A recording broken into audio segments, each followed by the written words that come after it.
देखो, अब last lecture में हम लोगों ने क्यू के बारे में पढ़ा था। And what is Q? Q is heat transferred in reaction और अ प्रोसेस। ठीक है, यस, कम इन नाउ।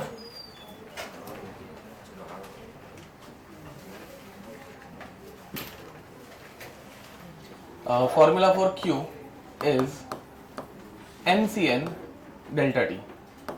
ठीक है, where CN is what? Molar heat capacity. ठीक है, what was the definition for heat capacity? Heat required to increase temperature by 1 degree Celsius. समझ में आ रहा है? इसमें हम लोगों ने अलग अलग टाइप के हीट कैपेसिटीज पढ़े थे। एक पढ़ा था CT.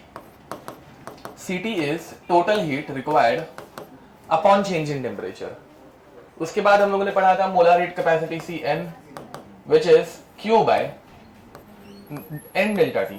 ठीक है, हम लोग इसमें नंबर ऑफ मोल से डिवाइड करते हैं because molar heat capacity is for 1 mole.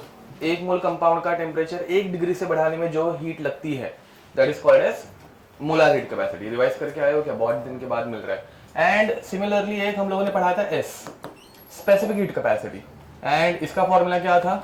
Q by M delta T. What is the definition for specific heat capacity? Heat required for 1 gram substance to increase its temperature by 1 degree Celsius. समझ में आ रहा है? हर एक में 1 degree के लिए heat जितनी लगती है वो है, बट टोटल में क्या होता है? टोटल अमाउंट रहती है। मोलार में number of moles and specific में 1 ग्राम। डिफरेंस समझ में आ रहा है? अब इन सबके फॉर्मूलाज, पहले वाले का फॉर्मूला होता है Q is equal to CT delta T। दूसरे वाले का होता है Q is equal to NCN delta T। And तीसरे वाले का होता है Q is equal to MS delta T। Formula समझ में आ रहा है? Q के लिए रीअरेंज कर रहे हैं CT delta T, NCN delta T, MS delta T। ठीक है, अब सबसे ज्यादा यूज कौन सा होगा? मोलार। तो Q का फॉर्मूला क्या हो जाता है? NCN delta T। समझ में आ रहा है? फिर बाद में हम लोगों ने इसको अलग अलग कंडीशंस में लिखा था। For example if you are talking about number 1, इसके क्वेश्चन लेकर हो गए थे। Isobaric condition, what is the meaning of isobaric condition? Constant pressure. Very nice. तो under constant pressure condition, yes, constant pressure condition delta P is equal to 0 या फिर dP is equal to 0। तो ये formula क्या हो जाता है? Q at constant pressure becomes N CP delta T। समझ में आ रहा है? Whereas what is the value of CP? अब नेक्स्ट, इसके बाद NCP delta T, whereas CP is what? नहीं, molar heat capacity eight constant pressure, मतलब टर्म। फॉर्मूला करेक्ट था तुम्हारा। अब इसके बाद हम लोगों ने देखा था Q अंडर आइसोकोरिक कंडीशन। ठीक है, तो second was Q under isochoric condition. What is the meaning of isochoric? Constant volume. Constant volume पे delta V change in volume is 0। Initial अगर 10 लीटर था तो फाइनल भी 10 लीटर रहेगा। And dV small change is also 0। यहाँ पे QV का formula होता है NCV डेल्टा T। समझ में आ रहा है?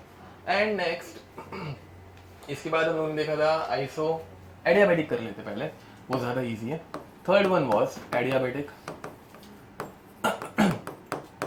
Now in case of adiabatic condition क्या हो जाता है? Q is equal to 0। तो यहाँ पे Q ही 0 रहता है या फिर dQ इज ऑल्सो 0। ठीक है, लास्ट हम लोगों ने पढ़ा था आइसोथर्मल कंडीशन। ठीक है, फोर्थ हम लोगों ने पढ़ा था आइसोथर्मल कंडीशन।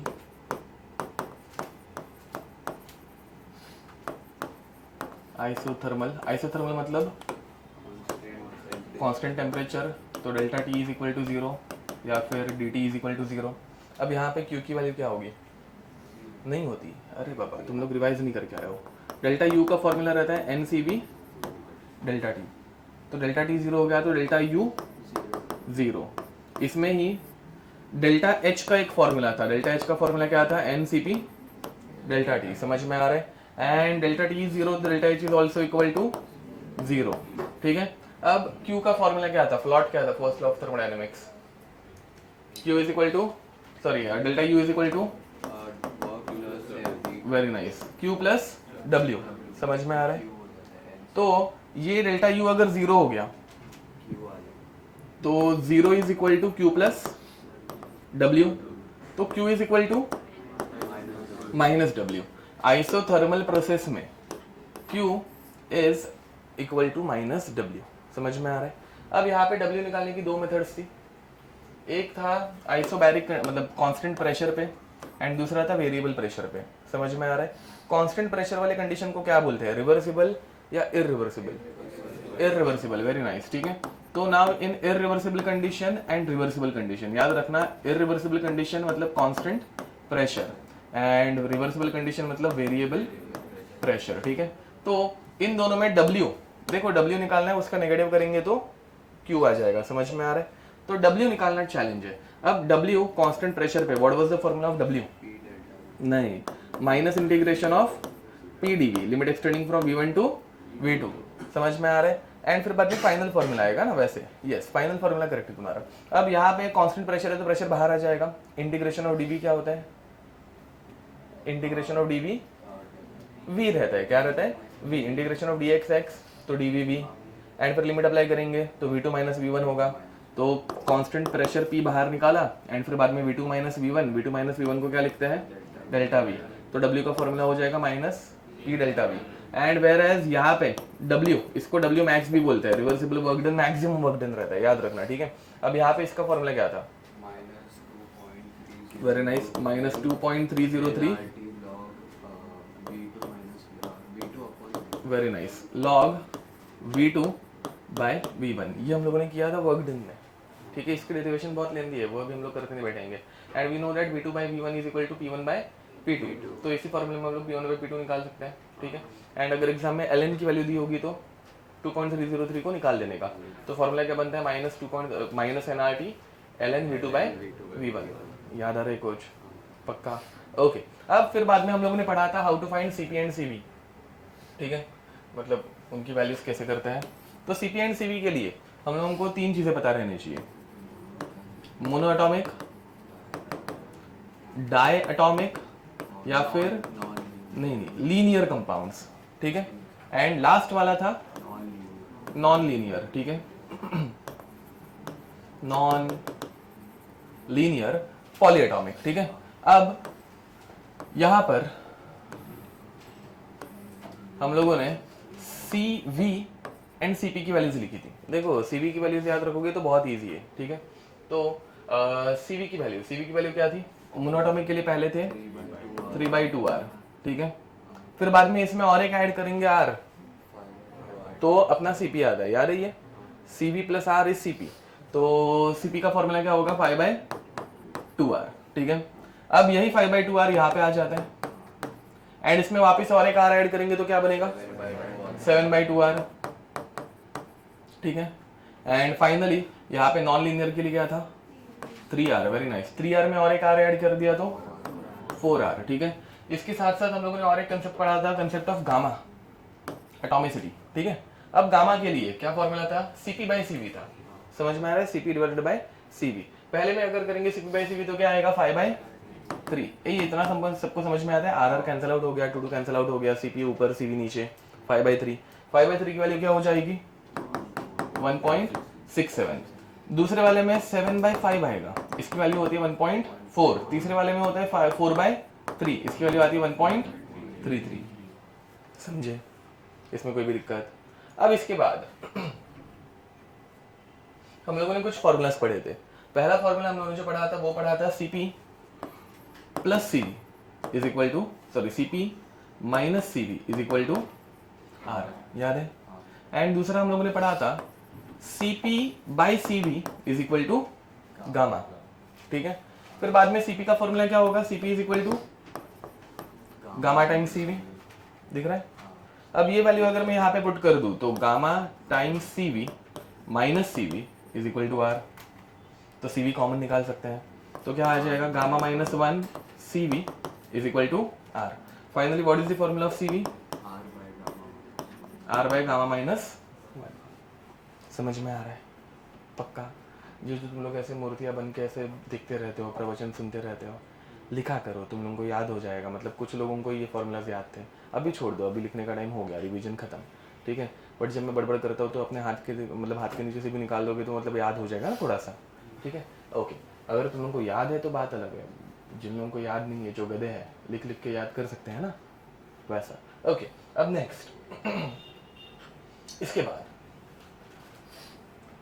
क्यू के हम लोगों ने क्वेश्चन कर लिए थे, ठीक है। क्यू के 4 फॉर्मूलाज है, आइसोबैरिक में NCP डेल्टा टी, आइसोकोरिक में कांस्टेंट वॉल्यूम पे NCV डेल्टा टी, एडियाबेटिक में 0 एंड आइसोथर्मल में -W समझा।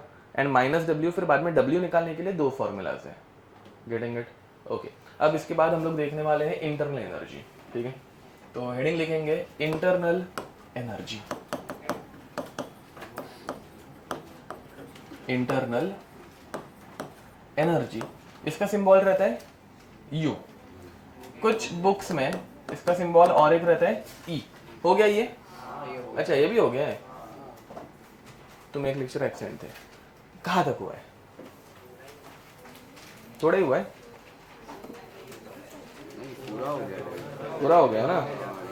हाँ हाँ, पूरा तुम एक लेक्चर एब्सेंट थे। ओके, तो इंटरनल एनर्जी ठीक है, इसकी रिवीजन कर लेते फटाक से अभी। एंड डेल्टा एच भी अच्छा खासा हो गया है, आइसोथर्मल तक पहुंच गया है, एडियाबेटिक तक पहुंच गया है, सिर्फ सॉरी हाँ एडियाबेटिक तक पहुंच गया, एडियाबेटिक सिर्फ बाकी है कि एडियाबेटिक भी हो गया था, देखो जरा एडियाबेटिक हुआ है क्या, वो बाकी है ना। ओके, एंथैल्पी एडियाबेटिक कंडीशन में बाकी है। ओके, अब इंटरनल एनर्जी वो भी हो गया एडियाबेटिक, एंथैल्पी इन एडियाबेटिक कंडीशन नहीं हुआ रहेगा ना, उसका NCP delta T simple formula है, बट करते हैं। चलो अब ध्यान देंगे भाई, तो ओवर हियर सुनो भाई, वो भी हो गया है। ओके, चलो तो फटफट सब कुछ रिवाइज कर लेता है। तो मतलब सब कुछ हो गया है अभी, मतलब पूरी रिवीजन करते हैं। देखो ध्यान दो, तो यूनिवर्सल फॉर्मूलाज, ठीक है, वो कौन से अरे हाँ नहीं अभी मैं पढ़ा नहीं रहा हूँ, वापस पूरी रिवीजन दे रहा हूँ। फिर मतलब मुझे आइडिया नहीं था ना, मुझे लगा था कि क्यू तक हो गया, उतनी रिवीजन दी। अब पूरी रिवीजन एक बार कर लेते हैं एंड फिर आगे बढ़ते हैं, क्योंकि तुम लोगों को फॉर्मूला तो याद है नहीं। अब ध्यान देंगे, तो सबसे पहले क्या बोल रहा था मैं, कुछ तो बोल रहा था, यूनिवर्सल फॉर्मूलाज, ठीक है। तो यूनिवर्सल फॉर्मूलाज, W का यूनिवर्सल फॉर्मूला क्या है? Minus integration of PdV, limit extending from V1 to V2, and Q का NCN delta T, delta U का Q प्लस W, और NCV डेल्टा टी, ये भी एक फॉर्मूला है डेल्टा U का, ठीक है। एंड फिर बाद में डेल्टा H का, delta U plus delta PV, और डेल्टा H का यूनिवर्सल फॉर्मूला होता है delta H is equal to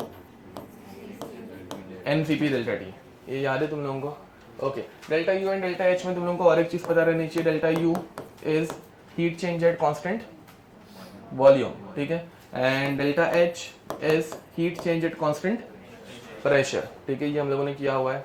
अब ध्यान देंगे, ये सारे फॉर्मूलाज हम लोगों को अलग अलग कंडीशंस में, देखो 6 ही फॉर्मूलाज हैं, ये तो मतलब फैक्ट है, इसके पहले के 6 फॉर्मूलाज है, समझ में आ रहा है, ठीक है। अब ये 6 फॉर्मूलाज अगर पता होंगे तो तुमको मतलब कोई भी चीज निकाल सकते हो इजीली, ठीक है। Late us start with isochoric condition. Isochoric condition में क्या होता है? Volume constant, okay.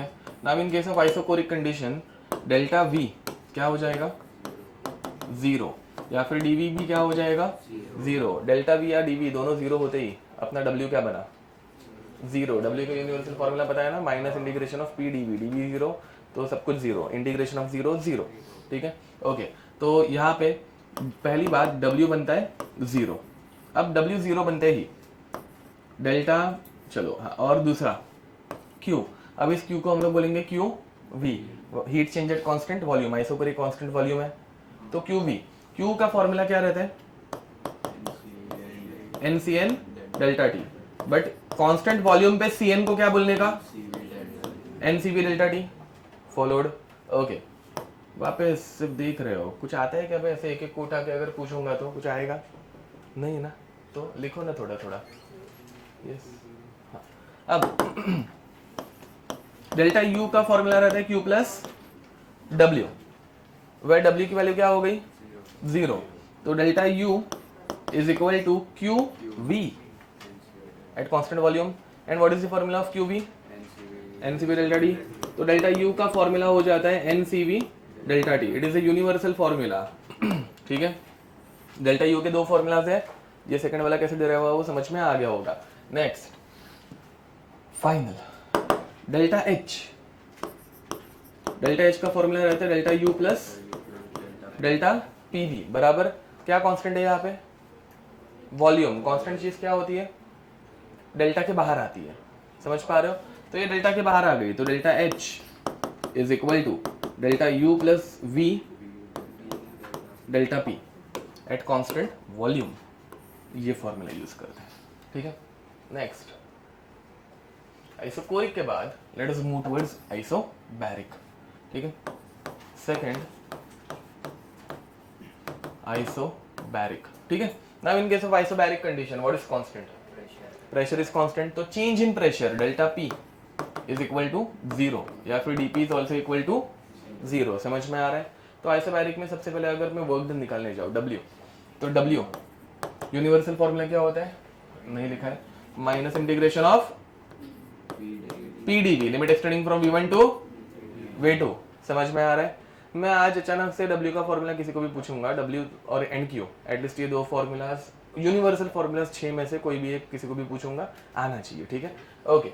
अब यहाँ पे तो आइसोबैरिक में क्या कांस्टेंट है? P बाहर आ जाएगा, तो P बाहर आ गया, minus P integration of dV which is V2 minus V1। तो क्या बनता है फॉर्मूला? ये माइनस P डेल्टा V। समझ में आ रहा है? कुछ बुक्स में इस P के नीचे EX लिखा रहता है। EX मतलब एक्सटर्नल प्रेशर जो हम लोग अप्लाई कर रहे हैं। ठीक है, और कुछ नहीं। अब इसके बाद Q का फॉर्मूला, Q का फॉर्मूला रहता है यूनिवर्सल नहीं NCN delta D. And constant pressure पे CN को क्या लिखते हैं? CP। तो QP is equal to N CP delta T. Getting it? Next what is the formula of delta U? तो डेल्टा U का एक फॉर्मूला जो अभी कांस्टेंट हो गया NCV डेल्टा टी, वो तो हर जगह पे अप्लाई कर सकता है, किधर भी अप्लाई करो कुछ फर्क नहीं पड़ता। CV कैसे निकालते हैं ऊपर बताया था। ठीक है, एंड डेल्टा U का दूसरा फॉर्मूला रहता है Q प्लस W। अब यहाँ पे delta U is equal to Q can be written as QP at constant pressure. And what is the formula of W in isobaric condition? Minus P delta V minus P delta V। हम लोग क्या कर रहे हैं समझ में आ रहा है ना? 6 फॉर्मूलाज हैं बट अलग अलग कंडीशंस में अलग अलग फॉर्म में आते हैं, तो वो मैं बता रहा हूँ बार बार। ठीक है, और कुछ नहीं। ओके, अब यहाँ पे तो QP के लिए अगर ये फॉर्मूला में रीअरेंज करने जाओ तो QP बिकम्स क्या बनेगा? QP इज इक्वल टू नहीं ये ऊपर वाला फॉर्मूला अगर QP के टर्म्स में लिखने जाओ तो क्या बनेगा? हाँ, delta U plus P delta V, क्योंकि माइनस इस तरफ आएगा तो प्लस बन जाएगा। ये फॉलो कर पाए? अब डेल्टा H, डेल्टा H का फॉर्मूला क्या रहता है? Delta U plus delta PV, but pressure is constant, pressure delta के बाहर आ जाता है। अब डेल्टा के बाहर प्रेशर को लाऊंगा तो delta H is equal to delta U plus P delta V। ये पहला फॉर्मूला हो गया। And from this we can say that delta H and QP both are same. समझ में आ रहा है? तो इधर से आता है delta H is equal to QP। अब delta H is equal to QP है एंड QP का फॉर्मूला क्या है? NCP delta D. तो डेल्टा H का दूसरा फॉर्मूला क्या हो गया? NCP delta T. ठीक है, लिख दो। होमवर्क क्या दिया था मैंने? CD के सम दिए थे सारे के सारे, तो बस 30 इतने सालों के बाद मिल रहे और 30 ही क्वेश्चन करी किए तुम लोगों ने, और वो भी कोई तो आज सुबह सुबह इधर कर रहा था। क्यों बे होमवर्क यहाँ पे क्यों कर रहा था इतने टाइम के बाद का? कौन था? तू क्यों कर रहा था? हाँ क्या होमवर्क बता फॉर्मूला लिख रहा था तो क्या लिख रहा था? दिखने दे मुझे।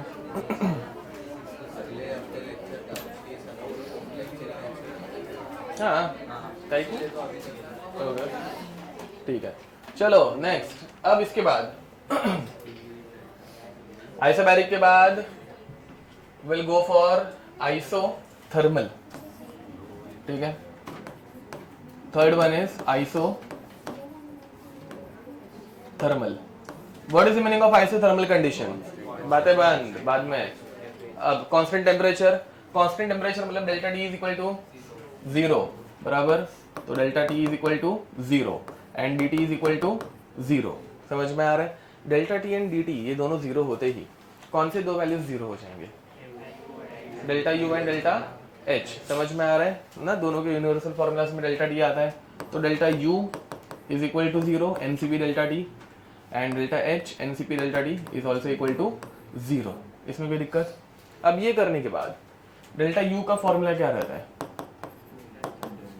Q प्लस डब्ल्यू एंड फिर Q क्या बनेगा? Minus W S delta U is 0। समझ में आ रहा है? फिर बाद में W को निकालने की दो मेथड्स है यहाँ पे। मतलब देखो आइसोथर्मल में कुछ निकालना नहीं रहता, सिर्फ W निकालने आना चाहिए। समझ में आ रहा है ना? Delta H delta U both are 0, Q is minus W, तो W निकाला उसका नेगेटिव किया तो Q आ जाएगा। ठीक है, तो यहाँ पर पहला तो इरिवर्सिबल एंड दूसरा रिवर्सिबल, दो कंडीशन आ जाती है। ठीक है, इरिवर्सिबल में कांस्टेंट प्रेशर एंड रिवर्सिबल में वेरिएबल प्रेशर बराबर।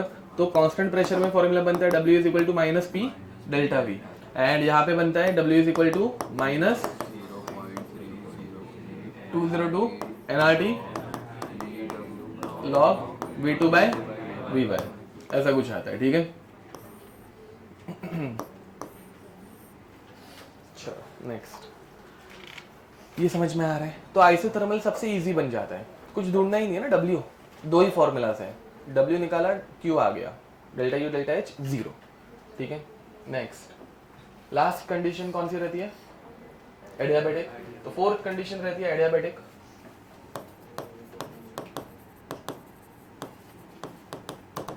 एडियाबेटिक में क्या 0 हो जाता है?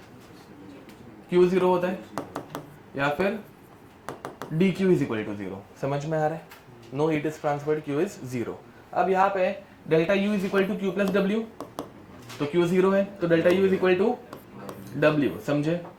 एंड फिर डेल्टा U का दूसरा फॉर्मूला क्या रहता है? NCP delta T. अब ये फॉर्मूला अगर मैं इसके लिए यूज करूं तो W मतलब delta U is equal to W, तो W का भी इसमें फॉर्मूला क्या बन जाता है? NCP delta T. And CV का अभी हम लोगों ने एक फॉर्मूला यूज किया था, W is equal to N R gamma minus 1 delta T. ये फॉर्मूला याद है? लिख दो। हाँ, and last delta H. Delta H का अभी यहाँ पे कोई फॉर्मूला यूज नहीं कर पाएंगे क्योंकि मतलब कुछ कांस्टेंट है नहीं, तो हम लोग डायरेक्ट कौन सा फॉर्मूला यूज कर सकते हैं? NCP delta T. ठीक है, बस हो गया। ठीक है, चलो लिख दो। It is very much important, ठीक है, that in chemical reaction and in physical या फिर इन फेज चेंज प्रोसेस। ठीक है, फेज चेंज प्रोसेस मतलब क्या? स्टेट चेंज होना, सॉलिड से लिक्विड जाना, लिक्विड से गैस या फिर गैस से लिक्विड, लिक्विड से सॉलिड। समझ में आ रहा है? फेज चेंज, ये दोनों कंडीशंस। चलो भाई अगर मैं एक एग्जांपल दूं, freezing of water phase change रहती है, लिक्विड से सॉलिड में जाना। कौन से टेम्परेचर पे होता है? 0 डिग्री पे होता है। 1 डिग्री सेल्सियस पे हो सकता है क्या? नहीं, 1 डिग्री पे क्या रहेगा? सिर्फ पानी रहेगा, वाटर। ओके, -1 पे हो सकता है क्या? ओके, कैसे? तो पहले से आइस हो गया है बे, -1 पे पूरा आइस है। अरे समझ में आ रहा है क्या? 0 पे ही लिक्विड वाटर आइस में कन्वर्ट हो सकता है। -1 पे पहुंच गए तो पूरा की पूरा क्या है? आइस। 1 पे पहुंच गए तो पूरा का पूरा क्या है? पानी है। समझ में आ रहा है डिफरेंस? तो phase change process is a dash process. जोर कांस्टेंट टेम्परेचर। अरे नहीं समझ में आ रहा है? फेज चेंज में टेम्परेचर हमेशा क्या रहेगा? क्योंकि एक टेम्परेचर आगे या पीछे कर लूँ तो एक तो लिक्विड रहेगा या फिर सॉलिड रहेगा। बीच वाला जो 0 डिग्री है वहां पे सिर्फ फेज चेंज होगा, लिक्विड सॉलिड में कन्वर्ट होगा। अंतर समझ में आ रहा है? तो phase change process is always a constant temperature pressure, constant temperature process. ठीक है, एंड ये हम लोग जो 0 डिग्री की बात कर रहे हैं, आइस लिक्विड आइस में कन्वर्ट होना, वो कौन से प्रेशर के ऊपर बात कर रहे हैं? 1 एटमॉस्फेयर। अरे अपना एटमॉस्फेरिक प्रेशर कितना रहता है? 1। हम लोग जब 0 डिग्री पे वो आइस फ्रीज होता है, ऐसे बोल रहे हैं, वाटर फ्रीज होता है, तो वो कौन से प्रेशर पे हमेशा है? 1 पे। समझ में आ रहा है? अगर तुम लोगों ने कभी देखा है ऐसे आइस हाथ में रखेंगे धीरे धीरे मेल्ट होता है, बट उसको ऐसे दबाएंगे तो जल्दी मेल्ट होता है। कभी क्या है ऐसे टाइम पास ना, ऐसे फटफट ऐसे दबाते ही ऐसे फटफट फटफट मेल्ट होने लग जाता है। क्यों मेल्ट हो रहा है? क्योंकि क्या अप्लाई कर रहे हैं? प्रेशर अप्लाई कर रहे हैं। मैं क्या बोल रहा हूँ, समझ में आ रहा है? तो तुम लोग है ना फ्रीजर के अंदर जहाँ पे 0 डिग्री प्रेशर है, ऐसे उस फ्रीजर में गए एंड वहाँ पे भी अगर ऐसे प्रेशर लगाओगे 0 डिग्री रहेगा, फिर भी आइस क्या होना स्टार्ट होगा? मेल्ट होना। तो आइस 0 डिग्री पे कौन से प्रेशर पे फ्रीज होता है? 1 एटमॉस्फेयर पे ही फ्रीज होता है। समझ में आ रहा है? अगर मैं प्रेशर बढ़ाऊं या फिर कम करूं तो वो उधर फ्रीज होगा क्या? नहीं, वो भी कंडीशन चेंज हो जाएगी। तो face change process is dash process,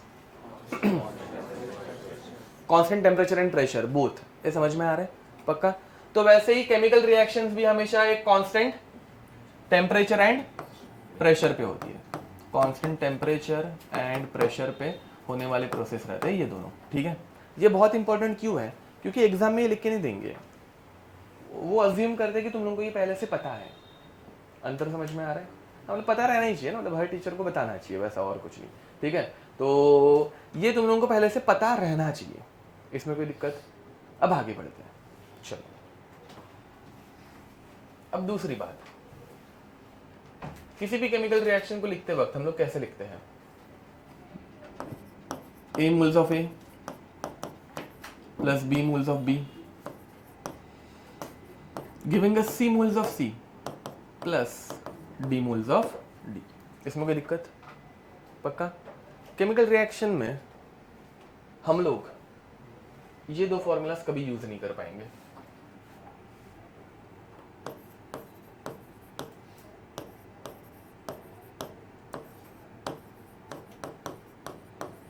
क्यों नहीं यूज करते? नहीं, कांस्टेंट टेम्परेचर की वजह से नहीं। तो कांस्टेंट टेम्परेचर तो दोनों 0 हो जाएंगे बराबर, बट नहीं होते। क्यों? ओके, अब ये टर्म क्या है? मीनिंग, मतलब मीनिंग मतलब नाम बताओ इसका, डेफिनेशन नहीं। हाँ, constant volume, very nice. Heat capacity, molar heat capacity eight constant volume. क्या होगा भाई तुम लोगों का, मतलब कैसे होगा? ओके, तो heat capacity eight constant volume. अब ये हीट कैपेसिटी अलग अलग कंपाउंड्स के लिए अलग अलग आती है। ऊपर हम लोग ने लिखा था मोनोटॉमिक के लिए 3/2R, डायटोमिक के लिए 5/2R एंड उससे ज़्यादा वालों के लिए 3R। समझ में आ रहा है? अब यहाँ पे ये ABCD ये सारे मोनोटॉमिक रहेंगे क्या? ये सारे डायटोमिक रहेंगे क्या? ऐसे हो सकते हैं कि कोई एक मोनोटॉमिक है, कोई एक डायटोमिक है, कोई एक उससे ज़्यादा है। समझ में आ रहा है? तो यहाँ पे ये CV की वैल्यूज़ अलग अलग है, तो ये हम लोग अलग अलग वैल्यूज़ यहाँ पे यूज़ कर पाएंगे क्या? नहीं, यहाँ पे ये फॉर्मूला एक ही CV की वैल्यू के लिए हम लोगों ने रखा हुआ है। मैं क्या बड़बड़ कर रहा हूँ, समझ में आ रहा है? तो ये फॉर्मूला यहाँ पे अप्लाई कर पाएंगे? नहीं कर पाएंगे। समझ में आया? ओके, अगर करना है तो अलग अलग CV की वैल्यू रखनी पड़ेंगी, वो बहुत लेंदी मेथड हो जाती है, कोई अप्लाई नहीं करता। ठीक है? ओके, अब तो ये दोनों फॉर्मूलाज यहाँ पे यूज नहीं होंगे। दूसरी बात, किसी भी केमिकल रिएक्शन में सबसे इंपॉर्टेंट चीज क्या रहती है? वेरी नाइस, तूने बोला ना। हाँ, सबसे इंपॉर्टेंट चीज क्या रहेगी भाई किसी भी केमिकल रिएक्शन में? मोल्स। क्या रहती है? मोल्स। समझ में आ रहा है? तो यहाँ पे हम लोग किसके बारे में डिस्कस करते थे? देखो ऊपर में है ना, हम लोग है ना कितना टेम्परेचर चेंज हो रहा है, कितना प्रेशर चेंज हो रहा है, या फिर कितना टेम्परेचर प्रेशर के बाद क्या आता है भाई? वॉल्यूम चेंज हो रहा है। समझ पा रहे हो? ये डिस्कस कर रहे थे। ठीक है? आइसोबैरिक, आइसोकोरिक, आइसोथर्मल, ब्ला ब्ला ब्ला। ठीक है? यहाँ पे टेम्परेचर प्रेशर तो पहले से कांस्टेंट है, तो मैक्सिमम क्या चेंज होगा? वॉल्यूम चेंज होगा। बट वॉल्यूम के बारे में भी किसी केमिकल रिएक्शन में लोग नंबर चेंज इन वॉल्यूम ये ढूंढते बैठते हैं क्या? नहीं, तो हम लोग यहाँ पे क्या प्रिफर करेंगे? Change in moles. ये समझ में आ रहा है? केमिकल रिएक्शन का क्वेश्चन आया तो तुम लोग कौन से वाले फॉर्मूलाज यूज करोगे? चेंज इन मोल्स वाले, जो अभी हम लोग देखेंगे। ठीक है? पहले थियरी समझी, क्यों कैसे क्या हो रहा है। तो पहले वाले जो क्वेश्चन है जरा पीछे जाके देखोगे, पहले वाले क्वेश्चन में हम लोग क्या पढ़ रहे थे? किसी को पता रहेगा तो डायरेक्ट बोल सकते हो, नहीं पता है रिवीजन कौन करता है ना। ओके,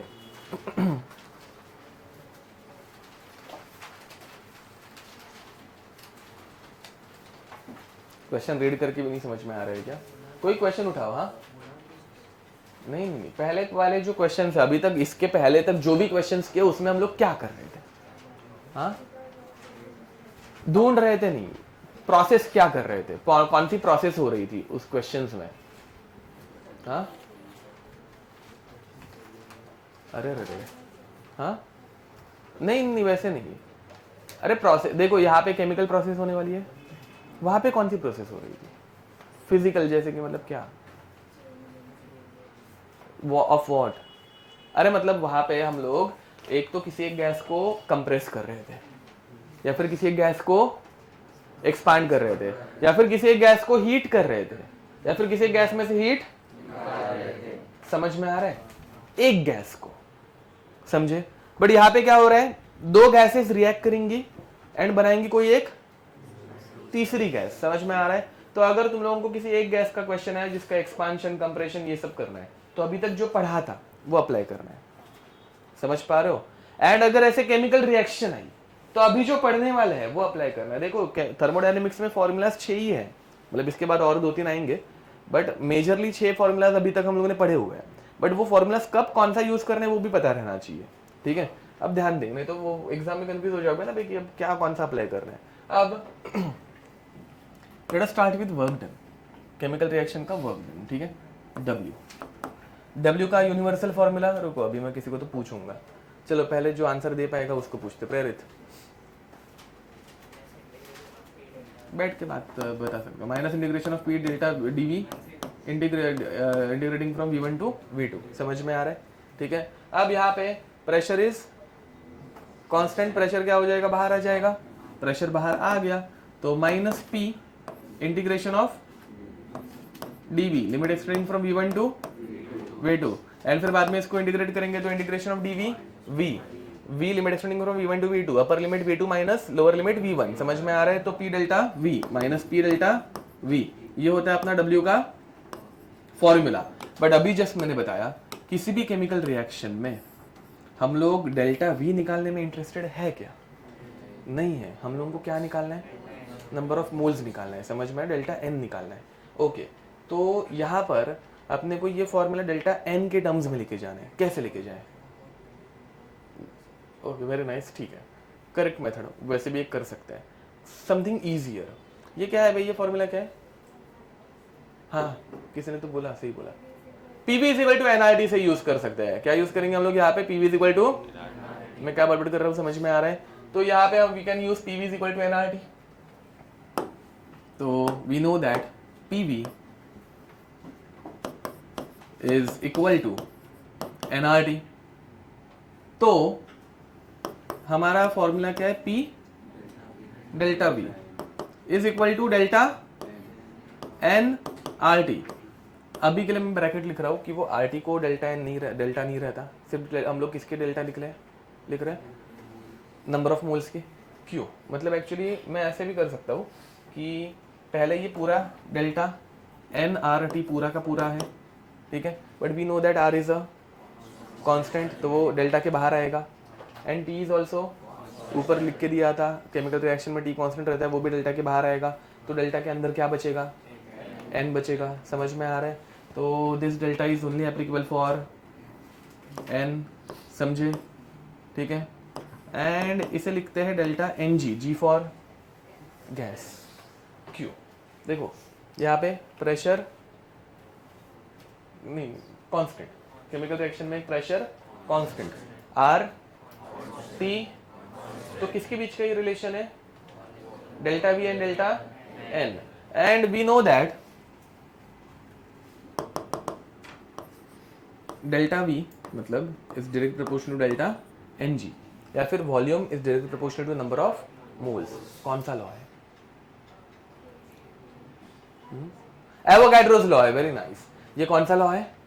एवोगैड्रोस लॉ है। समझ में आ रहा है? एंड याद होगा तो Avogadro's law is only applicable for gases, applicable for,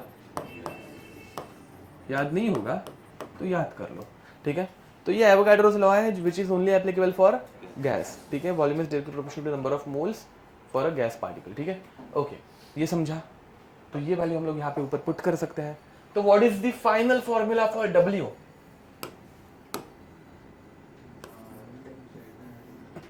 W is equal to minus delta NGRT। नहीं समझ में आ रहा है? आया पक्का? ओके, इसमें कोई दिक्कत? Okay next. अब W निकालने के बाद क्या निकालते हैं हम लोग? Q निकालते हैं। ओके, अब आते हैं Q पर। Q का फॉर्मूला यूज नहीं कर सकते, ठीक है, अलग अलग कंपाउंड्स है, NCP डेल्टा टी भी नहीं यूज कर सकते, NCP भी नहीं एंड ये भी नहीं। अब कंडीशन क्या है? Constant temperature and pressure. तो Q at constant pressure is equal to, use नहीं कर सकते, NCP डेल्टा टी यूज नहीं कर सकते, नहीं कर सकते। हाँ नहीं समझा? Delta H, QP is equal to delta H। अरे अभी थोड़ी देर पहले रिवाइज किया है, देख लेना, ठीक है। QP is equal to delta H। This is enthalpy of a reaction, समझ में आ रहा है? And delta H is always given in question. अरे कुछ तो देंगे ना बे, ऐसे थोड़ी ना हवा में निकालना स्टार्ट कर सकते हैं, समझ में आ रहा है? तो डेल्टा H हमेशा दे के रखेंगे, एंड डेल्टा H अगर देकर रखा है एंड उन्होंने बोला कि then what is the heat change at constant pressure, तो कुछ फॉर्मूला यूज नहीं करना, मतलब तुम लोग सोच में पड़ जाओगे ना वैसे, उधर तो लगेगा ना अबे यार पूछा है कुछ तो रहेगा, बट वो क्वेश्चन में ही आंसर रहेगा, समझ में आ रहा है? ठीक है, ओके नेक्स्ट। अब तो डेल्टा H दिया रहता है, मैंने बता दिया, delta H is equal to QP, मतलब हीट चेंज, वो भी मिल गया। बचा क्या? भूल गए, बचा क्या? और कुछ तो बचा ना? हाँ, अरे चार चीजें पढ़ रहे रे, Q, W, delta H, delta U। क्या बच गया अभी निकालना? Delta U। समझ पा रहे हो? अब डेल्टा U के बारे में सोचते हैं। अब डेल्टा U डेल्टा H से निकाल लेते हैं, ध्यान दो। डेल्टा H का फॉर्मूला क्या है? Delta U plus delta PV। अरे हाँ, ये किसी ने बताया नहीं, मैं भी भूल गया, ये एक फॉर्मूला रहेगा ना अपना। अब तो क्या कांस्टेंट है? प्रेशर कांस्टेंट है। प्रेशर कांस्टेंट रहता है, वो प्रेशर बाहर आ जाएगा, प्रेशर बाहर आ गया तो क्या होगा? Delta U plus P delta V। अब यहाँ पे हम लोग डेल्टा V निकालते हैं क्या? नहीं निकालते, हम लोग क्या निकालते हैं? डेल्टा N निकालते हैं। डेल्टा NG बोलना स्टार्ट कर दो, गैस के लिए एप्लीकेबल है, डेल्टा NG निकालेंगे। Delta NG and delta V के बीच में रिलेशन क्या है? दिखा? तो delta H is equal to delta U plus delta NGRT। तो अगर मैंने बोला कि एंथैल्पी हमेशा एग्जाम में दी रहती है, बट एंथैल्पी के बदले अगर उन्होंने तुम लोगों को दे दिया delta U and delta H पूछा, समझे? तो ये फॉर्मूला यूज करेंगे। Got it? Last, delta U का फॉर्मूला क्या बनेगा? नहीं, यहाँ पे लिखा हुआ है Q प्लस W। कहाँ पे कर रहे हो भाई? यहाँ पे लिखा हुआ है, इसको रीअरेंज करो, इसको रीअरेंज करो। Delta U is equal to delta H minus delta NGRT। Okay, लिख दो।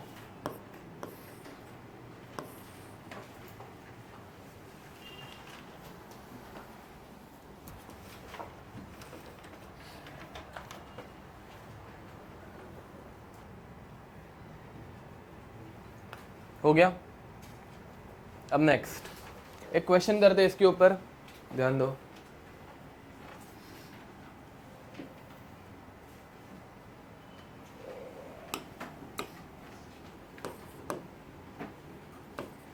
Two A plus 3B giving us C plus 2D।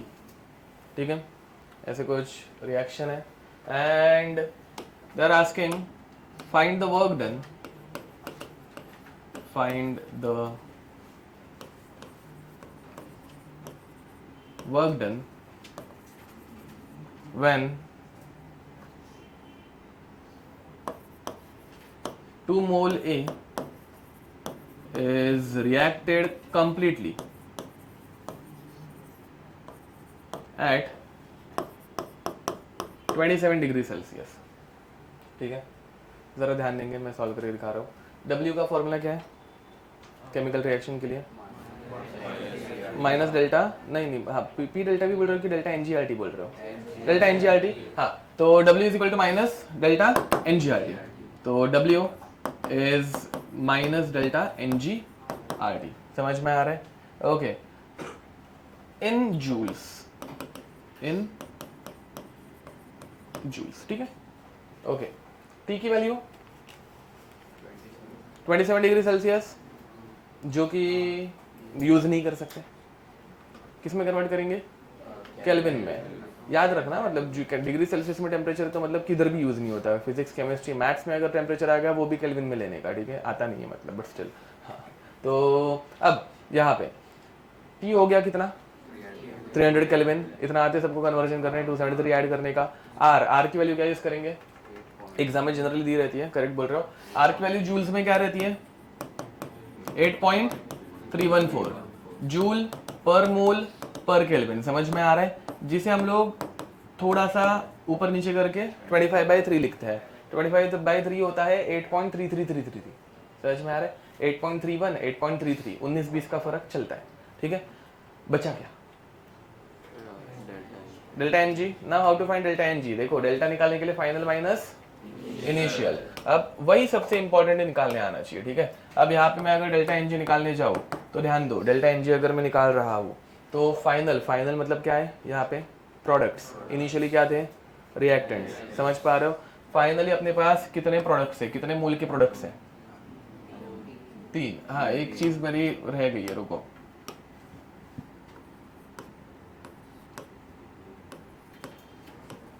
State मुझे देनी चाहिए ना, तब पता चलेगी, ठीक है। अब यहाँ पे फाइनली कितने प्रोडक्ट्स हैं? 3 मोल के। इनिशियली कितने थे? 5 मोल के। क्या फॉर्मूला है? 3 - 5 कितना हुआ? -2 हुआ। इसमें कोई भी दिक्कत? ओके, तो W is equal to -2 into 25/3 into, sorry, हाँ ठीक है, 25 2 सा 15 200 यूनिट इन डाउट। अब यहाँ पे एक दिक्कत हो सकती है, देखो ये मैंने पढ़ा दिया, बट एग्जाम में वो इतना इजी क्वेश्चन नहीं देंगे। वो यहाँ पे ना 2 मोल के बदले देंगे 1 मोल। क्या देंगे? अब देखो 2 मोल ऑफ ए, ऊपर के रिएक्शन में भी क्या है? 2A है। अपने आप हो गया था मस्त एकदम, कुछ सोचने की जरूरत नहीं पड़ी। बट अगर ये 1 मोल आता, समझ में आ रहा है? तो ये जो तुम लोगों ने अभी किया, ये कितने मोल्स के लिए है? तो वो 2 मोल ए के लिए। रिएक्शन में 2 मोल्स थे ना, तो ये 2 मोल ए के लिए था, समझे। बट फिर बाद में 1 मोल में कन्वर्ट करने के लिए इसको क्या करना पड़ता? Divided by 2। समझ में आ रहा है? अगर 0.1 मोल के लिए पूछा रहता, डिवाइड बाय 0.1 नहीं, गलत आंसर आएगा, ठीक है। तो तभी तुम लोगों को यूनिटरी मेथड यूज करनी पड़ती कि भाई 2 मोल के लिए 5000 जूल्स, तो 0.1 मोल ए के लिए this cross multiply 5000 upon 0.1 upon, कुछ याद है? ऐसा कुछ किया है तुम लोगों ने? समझा? तो एग्जाम में वो जानबूझ के यहाँ पे चेंज करके देते हैं। अभी फर्स्ट क्वेश्चन था इसलिए मैंने एकदम इजी किया, ठीक है। दूसरा क्वेश्चन तुम लोग सॉल्व करोगे, करो चलो ये पहले। पच मत करो, चमाड़ दूंगा ना सालो, आता जाता कुछ है नहीं।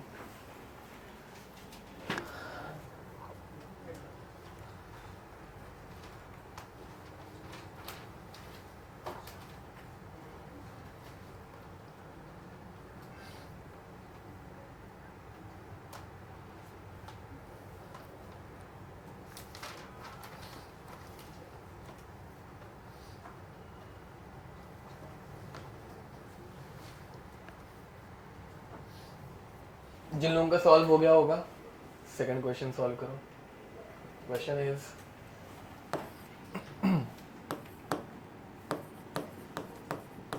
To SO2 gas plus O2 gas giving us 2 SO3 gas, ठीक है।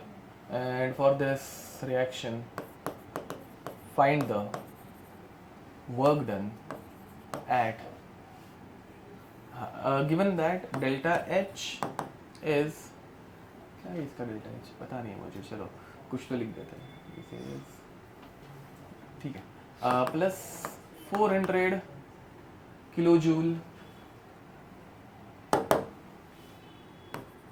ठीक है. Find the work done and delta U when 2 mole oxygen gas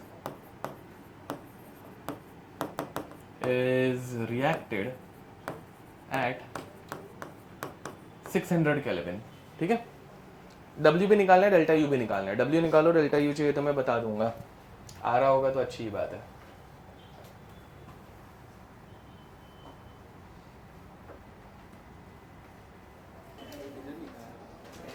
reacted, जिसमें एक सी रह गया है. ओके, चलो अब हो रहा है क्या भाई? कर रहे हो? हाँ ठीक है, करो करो.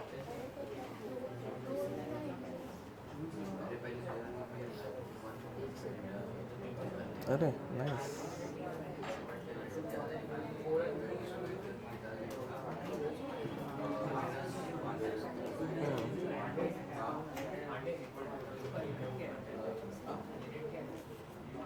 गड़बड़े कुछ तो बताता हूँ.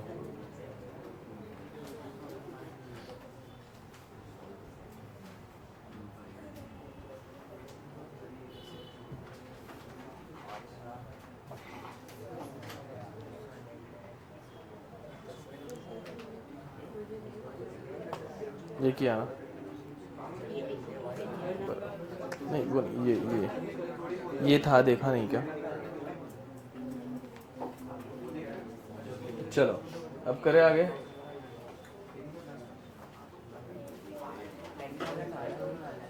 अब देखो पहले, हाँ यस करेक्ट है, यस करेक्ट है.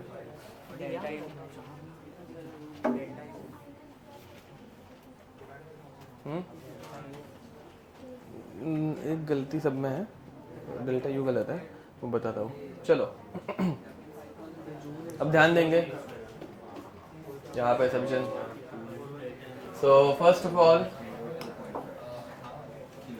देखो भाई, यहाँ पे लास्ट बेंचेस यहाँ पे, ठीक है. अब इसमें W is equal to minus delta N G R T. Delta N G निकालने अभी सबको आता रहेगा.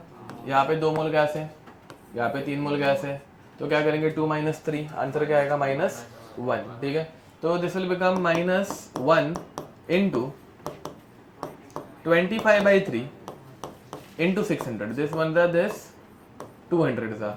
आंसर कितना आएगा? हाँ सॉरी, माइनस प्लस, ठीक है. हाँ, अब आंसर कितना आएगा? 5000 जूल्स. इसमें कोई दिक्कत?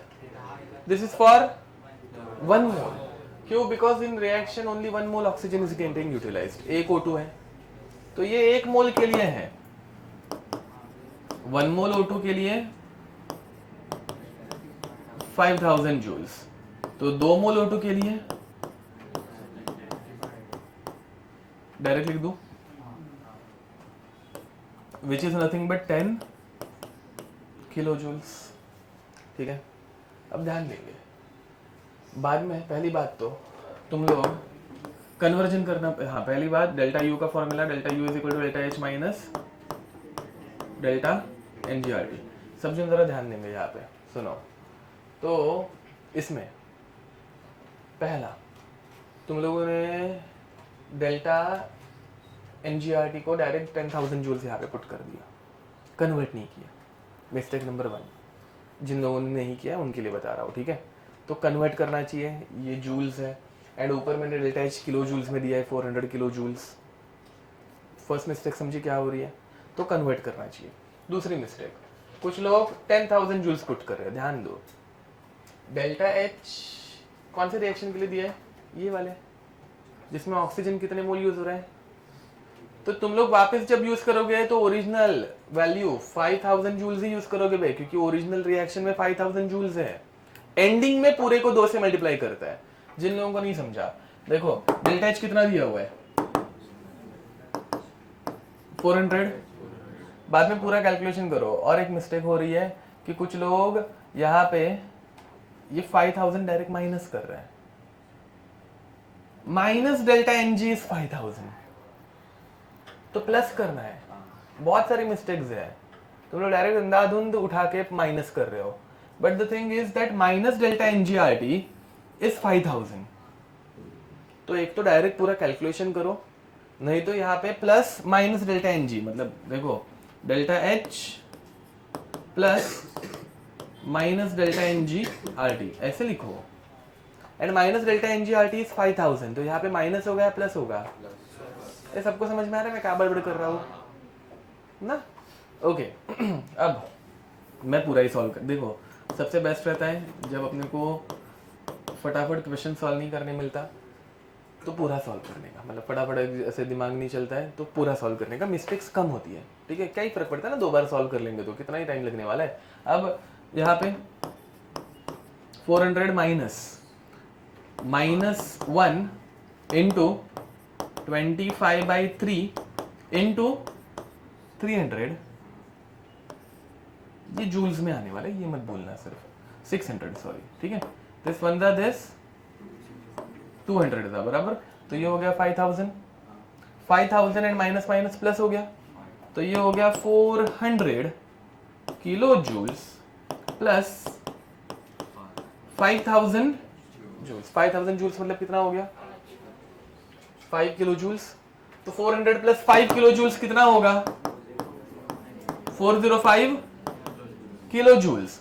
And now it is for 1 mole oxygen, तो 2 मोल के लिए इंटू 2। ये समझा? पूरा कैलकुलेशन हमेशा जो रिएक्शन दी है उसका ही करो एंड एंड में कन्वर्जन करो। पहले से करने जाओगे, किसी ने तो पहले से शुरुआत में कन्वर्जन कर लिया था, गुड। अगर तुम तभी उस हिसाब से डेल्टा एनजी ले रहे हो, पूरा 2 मोल का कन्वर्जन करके फिर डेल्टा एनजी भी वो उठाओ, तो आंसर करेक्ट आएगा। कंडीशन अप्लाइड कि तुम लोग डेल्टा एच को भी फिर 2 से मल्टीप्लाई कर रहे हो, सब चीजों को मल्टीप्लाई करना पड़ता है। ठीक है, गॉट इट? या फिर ओरिजिनल रिएक्शन से सॉल्व करो एंड एंड में कन्वर्ट करो, 2 मोल के लिए 5 मोल के लिए जो भी रहेगा। ठीक है, बोलो। नहीं ना, फॉर 2 मोल्स ही पूछा है ना। हाँ, ये समझे क्या? इसको 2 से मल्टीप्लाई करना है एंडिंग में। This is for 1 mole oxygen, for 2 मोल 810। ठीक है, ओके डन। आगे बढ़े नेक्स्ट। अभी हम लोग स्टार्ट करेंगे थर्मोकेमिस्ट्री। ये क्वेश्चंस इतने ही नहीं कर रहे हैं, और क्वेश्चंस इसके भी करेंगे, बट थर्मोकेमिस्ट्री में आगे कंटिन्यू करेंगे। ठीक है, तो चलो आगे बढ़े नेक्स्ट। अब इसके बाद हेडिंग लिखेंगे थर्मोकेमिस्ट्री।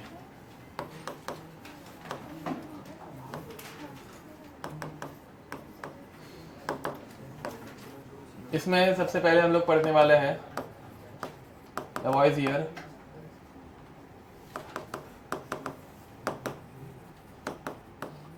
Laplace law. दूसरा हम लोग पढ़ेंगे हेस लॉ। तीसरा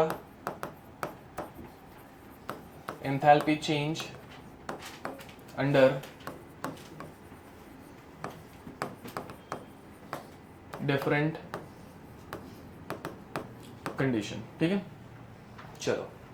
तो ये 3 कंडीशन, 3 चीजें जो हम लोगों को पढ़नी है। लास्ट वाला टॉपिक सबसे बड़ा टॉपिक है। ठीक है, तो let us start with Lavoisier and Laplace law. ठीक है, नंबर 1 लवॉइसियर लैप्लास लॉ लिखो। ठीक है,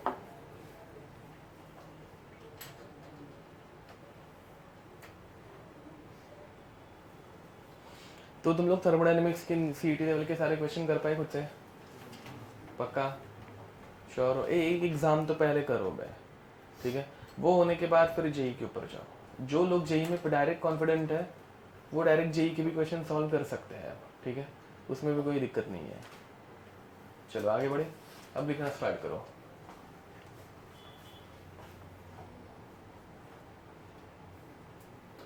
the magnitude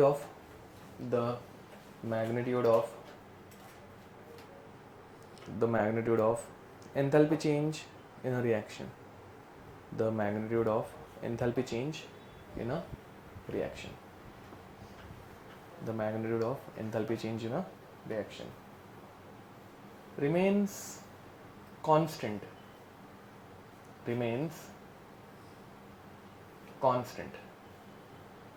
irrespective of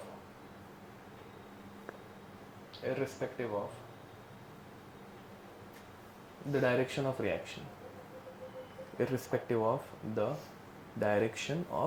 reaction, comma, just the sign of enthalpy change changes. Just the sign of enthalpy change changes. ठीक है, okay. अब ध्यान दो, मतलब अगर तुम लोगों को कोई रिएक्शन दी हुई है, ठीक है, रिएक्शन या फिर फेस चेंज की कोई भी प्रोसेस, ठीक है, ओके. तो जैसे कि अगर मैं तुम लोगों को बोलूँ H2O solid is getting converted to H2O liquid. हाँ, by the way, enthalpy change, इसके यहाँ पे चाहिए तो नीचे लिखना, it is always given for कितने के लिए? 1 मोल. बाय डेफिनेशन ये हमेशा कितने मोल के लिए रहता है? 1 मोल के लिए ही दिया हुआ रहता है, ठीक है, ओके. अब इसमें जो रिएक्शन है H2O giving us H2O liquid, H2O solid मतलब ice giving us H2O liquid, इसमें इस प्रोसेस में हीट एब्जॉर्ब होगी या रिलीज होगी? सबको समझ में आ रहा है? हीट एब्जॉर्ब होगी ना, आइस ठंडा रहता है, हीट एब्जॉर्ब करेगा, लिक्विड में कन्वर्ट होगा, ओके. तो इसमें हीट एब्जॉर्ब होगी. तो पहला एकदम सिंपल सा मेरा क्वेश्चन, यहाँ पे जो डेल्टा एच की वैल्यू रहेगी वो पॉजिटिव रहेगी या नेगेटिव रहेगी? हीट इज एब्जॉर्ब्ड तो नेगेटिव या पॉजिटिव? पॉजिटिव. इतना समझ में आ रहा है? एब्जॉर्ब हो रही है, हीट बढ़ेगी, तो आइस ने हीट एब्जॉर्ब की, हीट बढ़ी उसकी, तो delta H is positive. And यहां पर इसकी वैल्यू रहती है 6.01 किलोजूल पर मोल. मतलब 1 मोल पानी को अगर अपने को मेल्ट करना है तो हम लोगों को कितनी एनर्जी देनी पड़ती है? 6.01, ठीक है. अब उसी बदले अगर मुझे वाटर को, मतलब लिक्विड वाटर को आइस में कन्वर्ट करना है, ठीक है, तो इस प्रोसेस में इसको हीट करूंगा या इसमें से हीट रिमूव करूंगा? हीट रिमूव करेंगे तो हीट इज रिलीज्ड. इसमें डेल्टा एच की वैल्यू पॉजिटिव रहेगी या नेगेटिव रहेगी? नेगेटिव रहेगी. अब मेल्ट करते वक्त अगर 6 किलो जूल्स देने पड़ रहे हैं तो फ्रीज करते वक्त 6 किलो जूल्स, समझ में आ रहा है? निकालना पड़ेगा, मतलब डेल्टा एच की वैल्यू क्या हो जाएगी?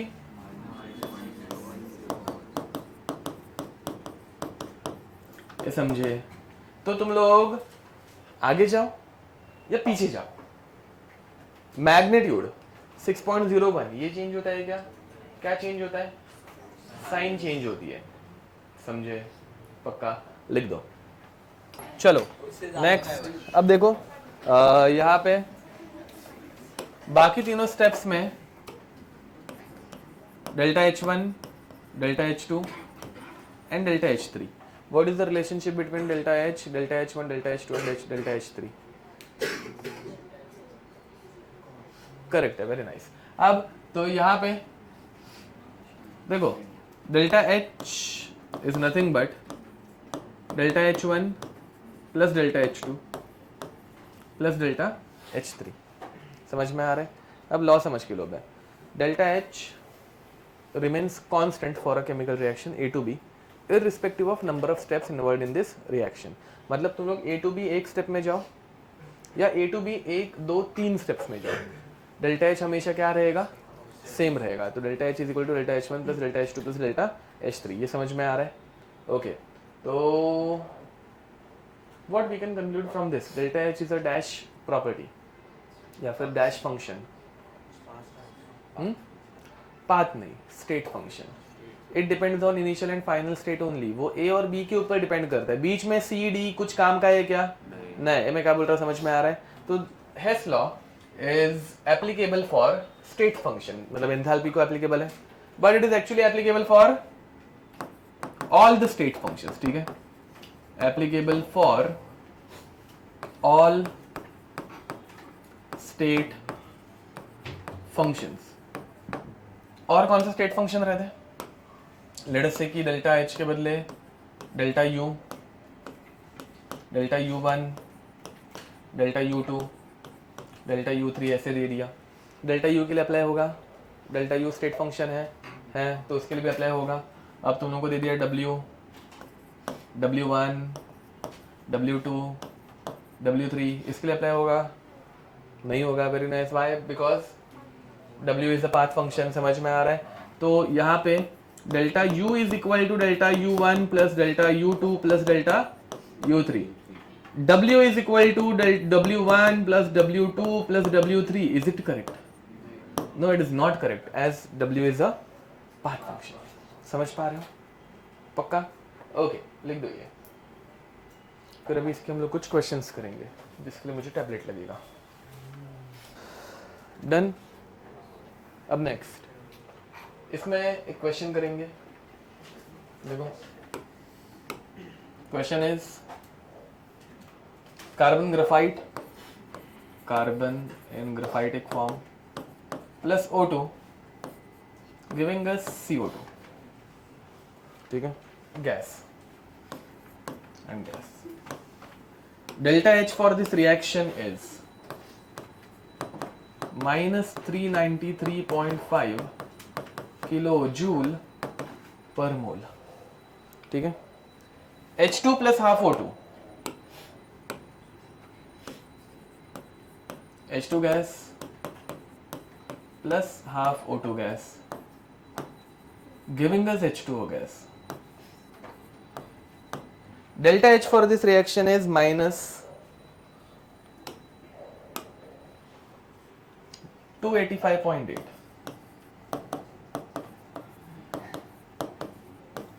किलो जूल पर मोल, ठीक है। यहाँ कुछ लोग मुझे आके क्वेश्चन पूछते हैं कि ये एंथैल्पी पता रहनी चाहिए क्या? नहीं, ठीक है, ये एग्जाम में दी हुई रहेगी, ठीक है। And similarly CO2 plus 2H2O, CO2 gas plus 2H2O gas giving us CH4 gas plus 2O2 gas. Delta H for this reaction is plus 890.3 kilojoule पर मोल, ठीक है। Question is find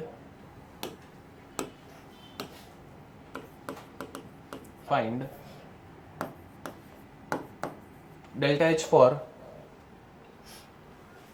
carbon graphite plus 2H2 gas giving us CH4 gas. Question समझ में आ रहा है, ठीक है। वहां पे वो दो लड़कियां दूर दूर बैठो, चलो। तुम्हारा ध्यान भी रहता है क्या भाई? मतलब कुछ इंटरेस्ट भी है? हाँ, बताओ मुझे डेल्टा यू का फॉर्मूला। उठो, बोला था ना आज रैंडमली पूछूंगा। हाँ, खड़े रहो। हाँ, डेल्टा यू का फॉर्मूला बताओ। ए रुको ना, बताओ यूनिवर्सल फॉर्मूला डेल्टा यू का कैसा होगा? मतलब क्या है ये? वो बाजू वाली जो मुंह छुपा रही है अभी। डेल्टा एच का फॉर्मूला, डेल्टा यू का बता दो। चलो उसका सेम क्वेश्चन, डेल्टा यू का फॉर्मूला बताओ। आज के दिन में मैं 8 बार लिख के हो चुका वो फॉर्मूला। हाँ, अरे बोलो कुछ तो। क्या बोल रही हो? तुम लोगों को सुनाई दे रहा है? आगे वाले तुम्हें तो सुनाई दे रहे? नहीं दे रहे? अच्छा ठीक है। कैसे है भाई? मतलब फिर तुम लोग ऐसे 32 निकालते रहते हो। बैठ जाओ। ओके, यहाँ पे अब ध्यान देंगे। इन टाइप के क्वेश्चंस ये बहुत इजी है। ये भी अगर नहीं कर पाए तो मतलब बहुत गलत है यार, चलता नहीं है, ठीक है। तो ध्यान दो ये कैसे करते हैं। पहली बात, डेटा दिया है, डेटा कितने रिएक्शंस का दिया है, एंड उस डेटा को यूज करके एक रिएक्शन का निकालना है। समझ में आ रहा है? तो वो 3 रिएक्शंस को यूज करके लास्ट रिएक्शन को अपने को बनाना है। समझ में आ रहा है? ओके, अब लास्ट रिएक्शन में सबसे पहले तुम लोगों को क्या दिख रहा है? कार्बन दिख रहा है, कार्बन। अब वो जो ग्राफ लिखा है वो ग्राफाइट है, ग्राफाइट को शॉर्ट में समझ में आ रहा है, ठीक है, GRAP लिखा है, उतना ही लिखा है, ठीक है। तो ये कार्बन ग्राफाइट तुम लोगों को किस रिएक्शन में दिख रहा है? फर्स्ट, ये समझा, इस रिएक्शन का यूज करके ऊपर वाले मतलब इस इन 3 रिएक्शन का यूज करके इसको बनाना है, तो फर्स्ट रिएक्शन में दिख रहा है। अब ये रिएक्टेंट साइड पे है, फर्स्ट रिएक्शन में भी वो रिएक्टेंट साइड में ही है, तो कुछ करने की जरूरत है नहीं है। तो क्या लिखेंगे हम लोग? डायरेक्ट पहली रिएक्शन एज इट इज लिखेंगे, कुछ करने की जरूरत नहीं है। तो carbon graphite plus O2 gas giving us CO2 gas. Delta H कितना है यहाँ पे? -393.5 किलो जूल पर मोल, बराबर। इसमें कोई दिक्कत? अब सेकेंड, कार्बन ग्राफाइट के बाद अपने को क्या चाहिए? दिख रहे 2H2। अब 2H2 के लिए H2 मतलब 2H2 चाहिए। H2 कहां पे है? सेकेंड रिएक्शन में है। अपने को वो आराम से, अपने को वो रिएक्टेंट साइड पे चाहिए। दिख रहा है इस रिएक्शन में ये रिएक्टेंट साइड पे है, इधर भी वो रिएक्टेंट साइड पे है क्या? है, मतलब उसको वो चेंज करने की जरूरत है नहीं। बट यहाँ पे कितने हाइड्रोजन है? यहाँ पे, तो क्या करने का? Multiplied by 2 followed. तो यहाँ पे 2H2 gas plus O2 gas giving us, ये पूरे रिएक्शन को 2 से मल्टीप्लाई किया। अब पूरे रिएक्शन को जब 2 से मल्टीप्लाई कर रहे हैं तो डेल्टा H को ऐसे रखेंगे तो चलेगा क्या? तो इसको भी 2 से मल्टीप्लाई करना पड़ेगा। तो delta H is equal to, चलो भाई 8 2 जा 16, 1 कैलकुलेट हो गया, 5 2 जा 10, 10 प्लस 1 11, 1 कैलकुलेट हो गया, वापस 16 प्लस 1 17, 17 1 कैलकुलेट हो गया, एंड ये 5 आ गया। साइन क्या रहेगी? उधर ही रहेगी। साइन कब चेंज करने की? जब रिवर्स करेंगे। Very nice. जब क्या करेंगे? रिवर्स। अभी ऊपर पढ़ा है लैवोसियर लैप्लास लॉ में, जब रिएक्शन को उल्टा करना पड़ा, जैसे कि अगर H2 यहाँ पे रहता तो इसको उल्टा करना पड़ता, तब साइन चेंज करने की, तब तक साइन चेंज नहीं करने की। ओके नेक्स्ट, लास्ट क्या चाहिए? CH4। CH4 कौन सी साइड पे है?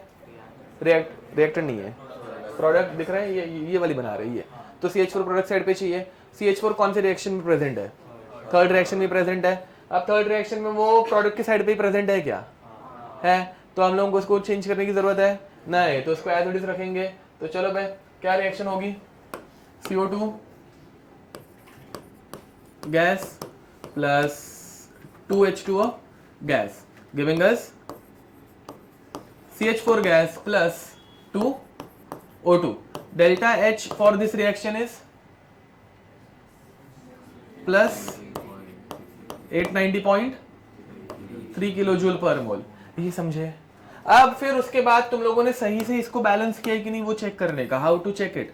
Bye adding all of them. हम लोगों ने इन सबको ऐड किया है ना भाई, एक के बाद एक, एक बार एक, समझ में आ रहा है? तो ऐड करके दिखने का। एडिशन का रूल सबको पता है, अपोजिट साइड पे सेम चीजें रहेंगी तो ओके। क्या क्या सेम चीजें दिख रही है? CO2 ओके ठीक है, और O2 भी दिख रहा है, ओके। 2 O2 2 O2 और कुछ 2H2O 2H2O, समझ में आ रहा है? फिर बाद में बाकी सब लिख के देखने का। क्या बचा? Carbon graphite plus 2H2 gas giving us, जो रिएक्शन चाहिए थी वो बन गई। ओके, मतलब तुम लोगों ने सही से किया है। फिर बाद में अधिक और वजह बाकी, वो अच्छे से करने का, समझ में आ रहा है? एडिशन सब्ट्रैक्शन वो अच्छे से करने का, ठीक है। चलो भाई करके दिखाओ, देखते किस लोगों को एडिशन सब्ट्रैक्शन आ रहा है। कोई आंसर का अगर किसी का आ गया रहेगा तो बता सकता है। आया है किसी का आंसर? ओके, मतलब चलो पहले एडिशन सब्ट्रैक्शन करो बे, पूरा लिखते मत बैठो। वापस तुम लोग मतलब उल्टा ही करते हो हमेशा। एडिशन सब्ट्रैक्शन करने बोल रहा हूँ, वो करके दो, ठीक है। और ऐसे चिल्ला के आंसर मत बताना, मैं पूछता हूँ किसी से, ऐसे टाइम पास करते रुको जरा।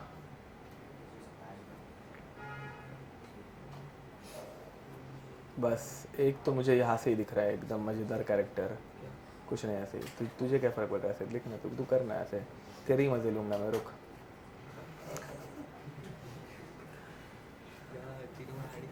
हाँ यस करना, क्यों नहीं।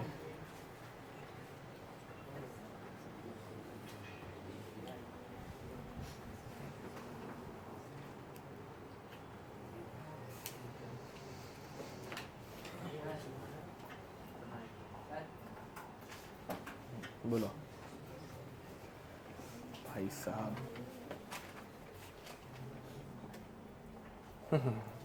नहीं क्या गड़बड़ किया तूने, देखने दो। ए बाबा, मैंने तो नंबर लिख दिया ना अच्छे से, तो तू क्यों 285 ले रहा है? आएगा कुछ?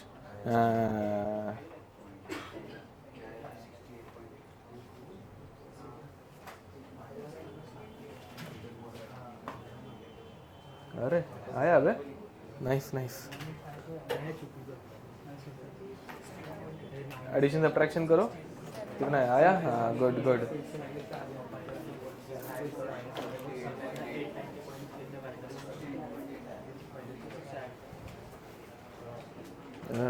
यस। और चिन्मय, अरे कर लिया तूने इरेज करके, समझ गया? ओके ठीक, किसका छापा तूने साले? खुद से किया? तो उधर किसी का चालू हो गया, खत्म हो गया रहेगा, नहीं क्या? हो गया, हो गया। ओके ए देखो भाई, पहली बात याद रखना, ऐसे डायरेक्ट ऐड नहीं करते, पहले साइंस देखता है। तो दो जो माइनस साइन वाले हैं उनको पहले ऐड करना पड़ेगा तुम लोगों को, पहले नेगेटिव नंबर्स को ऐड करो ना, माइनस ऑफ मतलब माइनस माइनस दो नंबर्स प्लस हो जाएंगे, ऐड कर देंगे, साइन तो माइनस ही रहेगा, बट ये रूल्स तुम लोगों को स्कूल में पढ़ाया होगा। 5 + 6 11, 1 कैरी फॉरवर्ड हो गया, ये हो गया 3 1 5, ठीक है। एंड फिर बाद में 9 + 7 16, 1 कैरी फॉरवर्ड हो गया, एंड ये हो गया -9। फिर बाद में दूसरा रूल देखो भाई, गलती से अगर किसी ने ऐसे किया, ये गलतियां होती है, मैंने बहुत बार देखी है, तुम लोगों से भी किसी ने की होगी, भरोसा नहीं। ऐसे सब्ट्रैक्शन नहीं करने का। हाँ, बड़े नंबर से छोटा नंबर सब्ट्रैक्ट होता है, छोटे नंबर से बड़ा नंबर सब्ट्रैक्ट नहीं होता, ठीक है। ये तो लोगों को लग रहा होगा ये क्या फालतू चीज पढ़ा रहा हो, ये गलतियां होती है, ठीक है।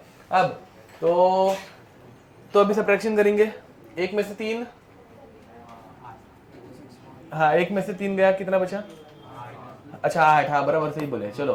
तो ये 4, ये 11, 3 में से 3 गया, 8 बचा, ठीक है। 4 में से 0 गया, 4 बचा, 6 में से मतलब यहाँ पे 8, यहाँ पे 16, 16 में से 9 गया, 7 बचा। एंड साइन जो रहती है वो बड़े नंबर की, एंड यूनिट किलो जूल्स, ठीक है। Any doubt? पक्का? ओके। एडिशन सब्ट्रैक्शन अच्छे से करना।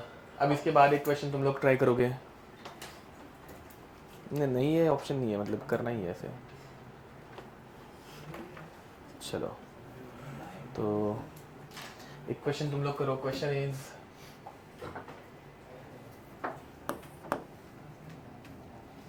Silicon solid plus O2 gas giving us SiO2 solid, 2 carbon graphites plus O2 gas giving us 2 CO gas. Silicon solid plus carbon graphite giving us silicon carbide solid, silicon carbide solid. Delta H for all these reactions is,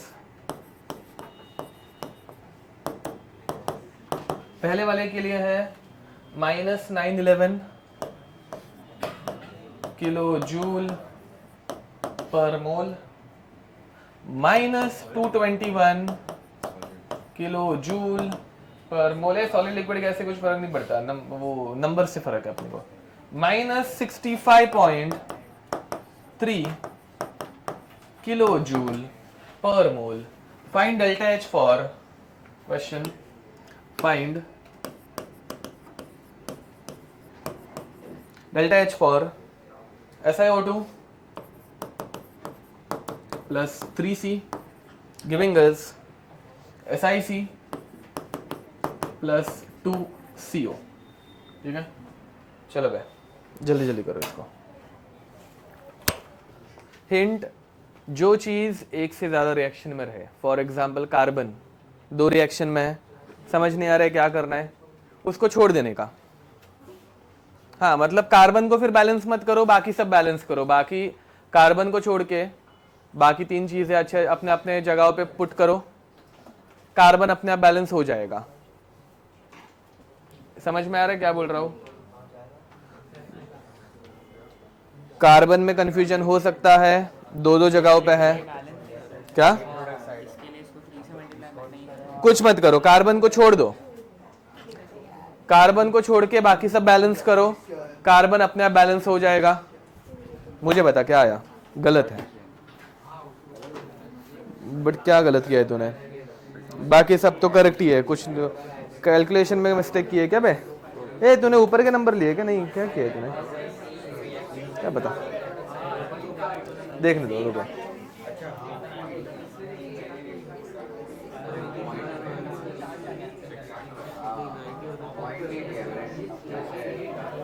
हाँ तुम्हारा correct है, very nice.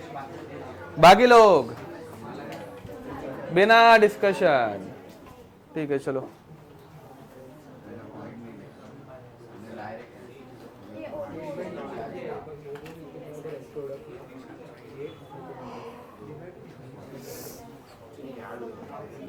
Reaction आ रही है, बन रही है reaction, बाकी addition subtraction हो ही जाएगा।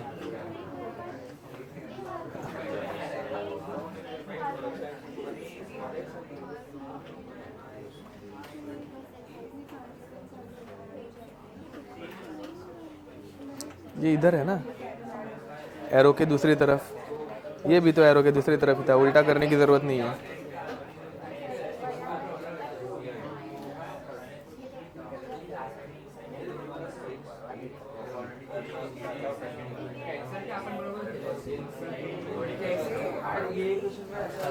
चलो देखो भाई, मैं अभी सॉल्व करके दिखा रहा हूँ। अभी तक तो एक का ही आंसर है, दो जन का आंसर आया है, बाकी लोगों के, कुछ लोगों की रिएक्शन बैलेंस हो गई फिर भी। अब देखो,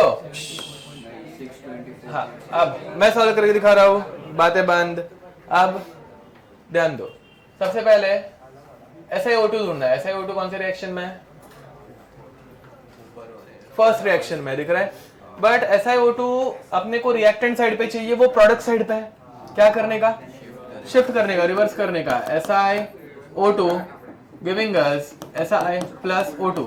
कोई किसी को कुछ बताएगा नहीं, ये सुनो ना बेटा, तुम्हारे लिए एक्सप्लेन कर रहा हूँ मैं, उससे क्यों पूछ रहा हूँ ना, मतलब फीस मेरे को दे रहा हो ना।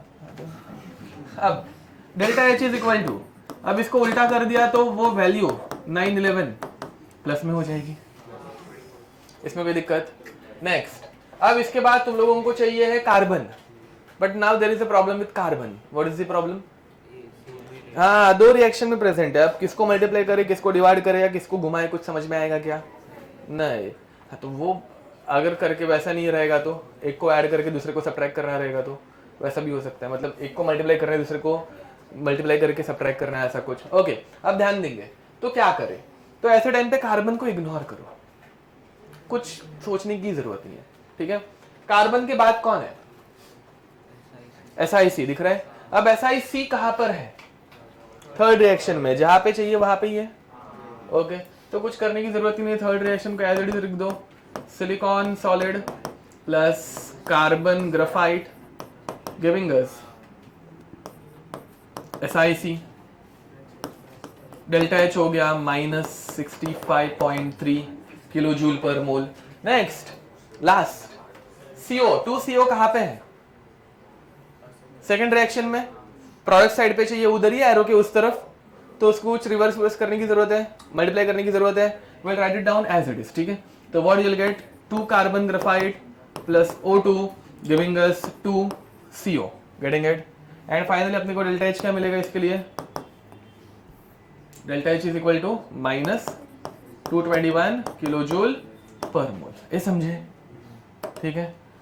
अब लास्ट में इनको ऐड करके देखने का, क्या कैंसिल आउट हो रहा है यहाँ पे? O2 और कुछ ऐसा और कुछ। ओके, रिएक्शन क्या बनी? 2 SiO2 गिविंग प्लस 3C, देखा है, एक कार्बन, दो कार्बन, तीन कार्बन अपने आप आ गए, गिविंग अस SiC प्लस। ये समझे? कार्बन अपने आप बैलेंस्ड हो जाएगा अगर तुम लोग बाकी दो के ऊपर फोकस करोगे, अगले वालों के ऊपर, ठीक है। एंड फिर इसके एडिशन सब्ट्रैक्शन करना है, वो मैं तुम लोगों के ऊपर छोड़ दूं। पहले ये दोनों के एडिशन करना, फिर बाद में इन दोनों के एडिशन ऊपर वाले से मल्टीप्लाई कर सब्ट्रैक्ट करना। आंसर 624.7 ना? हाँ, 624.7 आ रहा है। Okay, very nice. चलो और एक क्वेश्चन करते हैं। क्या गिरा? सॉरी,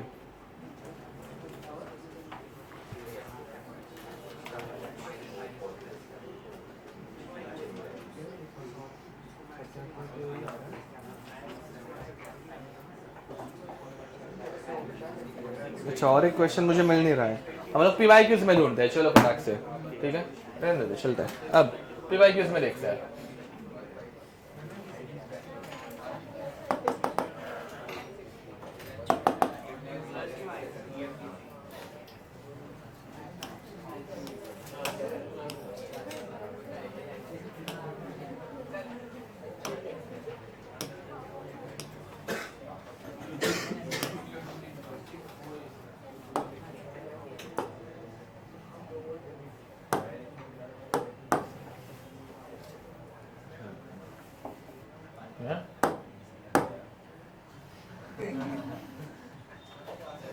ये कब हो गया,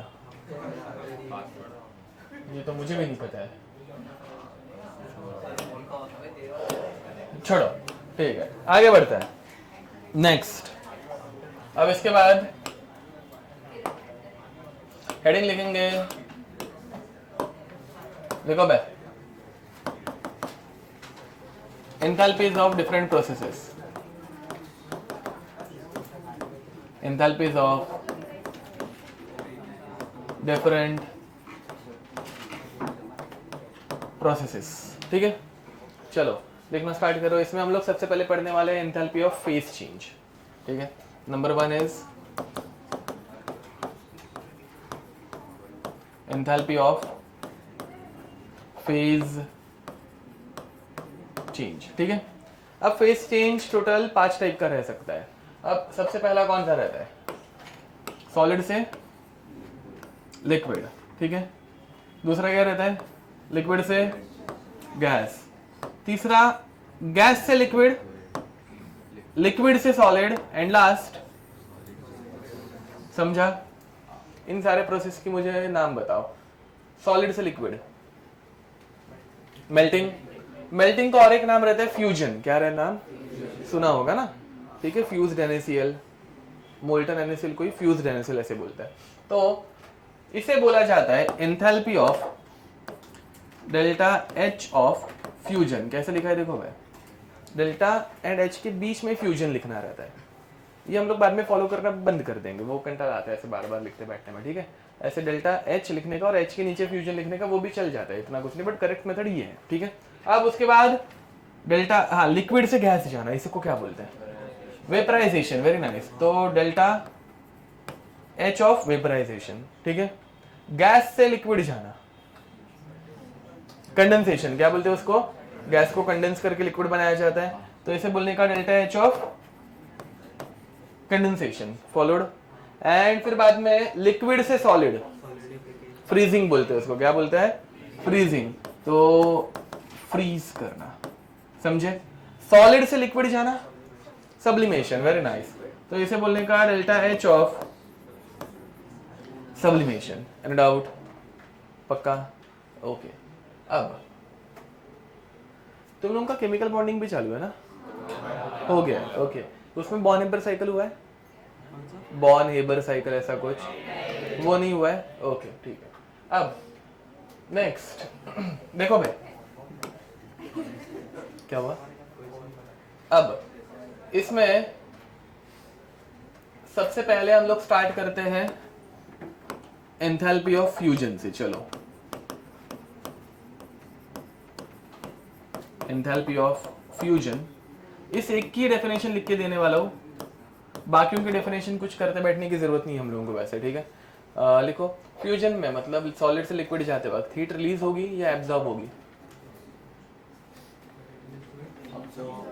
ना। अरे सॉलिड को मतलब आइस को लिक्विड में लेके जाने के लिए, मेल्ट करने के लिए उसको हीट करना पड़ेगा, तो ice will absorb some heat, तो यहाँ पे हीट एब्जॉर्ब होगी। तो लिखो the heat absorbed, the heat absorbed, the heat absorbed when 1 mole, हाँ 1 मोल को डबल अंडरलाइन करना, हमेशा एंथैल्पी चेंज 1 मोल के लिए दी जाएगी एग्जाम में भी, ठीक है। when 1 mole of a solid substance, when 1 mole of a solid substance is converted to its liquid state, is converted to its liquid state,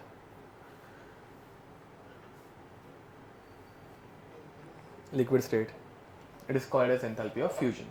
ठीक है, it is called as enthalpy of fusion. Is called as enthalpy of fusion. Okay, अब देखो तो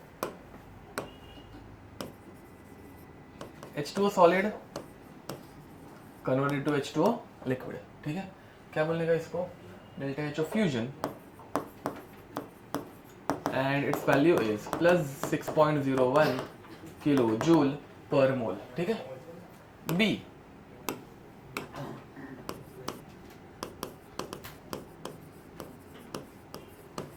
enthalpy of vaporisation.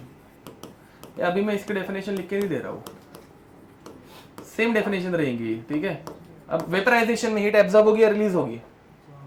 Absorb बराबर ना, liquid को gas में लेके जाना है, गर्म करना पड़ेगा, तब वो इवेपोरेशन स्टार्ट करेगा. अब इसमें क्या होगा, so the heat absorbed when 1 mole of, लिखने की जरूरत नहीं है, when 1 mole of liquid compound और substance is converted to its gaseous state. समझ में आ रहा है? सेम डेफिनेशन, सिर्फ लिक्विड से गैस. अब इसके लिए एग्जांपल लिख दो. H2O liquid is converted to H2O gas. इसमें delta H of vaporisation is plus 44.0 kilo joule per mole. ठीक है. नेक्स्ट C, एंथैल्पी ऑफ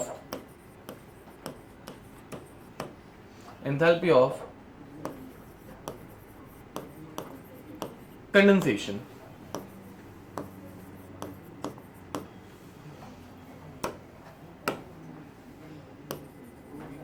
कोई बात कर रहा है, जो बातें हो रही है, क्या बातें हो रही है, कुछ डाउट है? Okay, tell me what is the enthalpy of condensation for this reaction. या जो पूरा बोलना बाबा, नहीं गलत. 44.0 किलोजूल पर मोल. ये देखो बे, ये कंडेंसेशन रिएक्शन जो है वो वेपराइजेशन की उल्टी है. समझ में आ रहा है? तो रिएक्शन को रिवर्स करेंगे तो प्लस का सिर्फ क्या होगा, माइनस होगा. तो इसका आंसर क्या आएगा, माइनस 44.0 किलोजूल पर mole.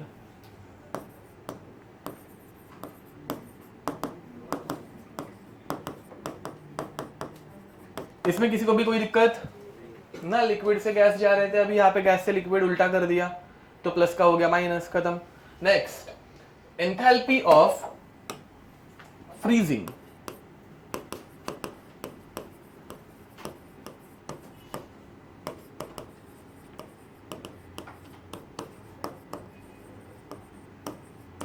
Okay, enthalpy of freezing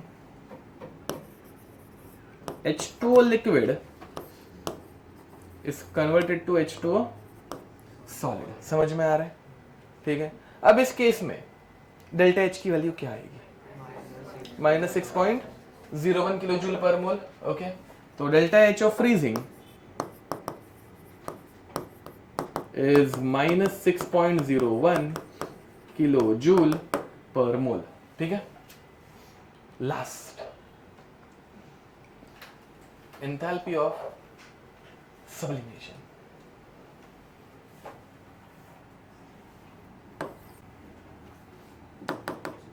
Fifth, enthalpy of sublimation. Question: find enthalpy of sublimation of water. करो using this data. Very nice. 50.01 correct है. Perfect. जिन लोगों ने समझा खुद से सोचो.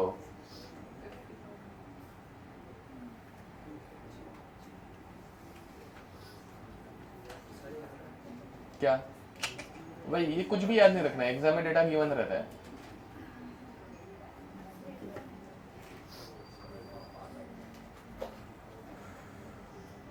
हाँ, बट प्रोसेस की मीनिंग पता रहनी चाहिए. सुनो, तुम लोगों को रिएक्शन बहुत ही बार लिख के नहीं दी जाती. व्हाट दिल give us if enthalpy of freezing for water is minus 6.01 and enthalpy of condensation is -44.0.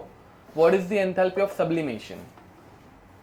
अब तुम लोग ये जब रिएक्शन लिखोगे तब तुम लोगों को रियलाइज होगा कि अच्छा ये उल्टी रिएक्शंस है और अभी उन्होंने ऐसा पूछा है सॉलिड से लिक्विड, ये उल्टी रिएक्शंस का मैं बता रहा हूँ, तब वो प्लस करके फिर तुम लोगों को ऐड करना पड़ेगा। समझा क्या कुछ? अभी सब कुछ डेटा तो इजीली समझ में आ रहा है, तो बट तुम लोगों को मीनिंग पता रहना चाहिए ताकि तुम लोग रिएक्शन लिख पाओ। ये नंबर्स दिए रहेंगे बट रिएक्शन लिखने आना चाहिए, मीनिंग पता रहना चाहिए, फ्रीजिंग का, कंडेंसेशन का, इन सारे चीजों का। ठीक है, ओके। अब यहाँ पे मुझे बताओ क्या हो रहा है सब्लिमेशन में? क्या होता है? Solid is converted to gas, बराबर।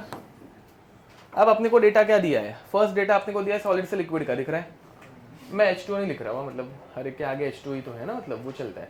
तो अपने को फर्स्ट डेटा दिया है solid is converted to liquid, दूसरा डेटा दिया है liquid is converted to gas.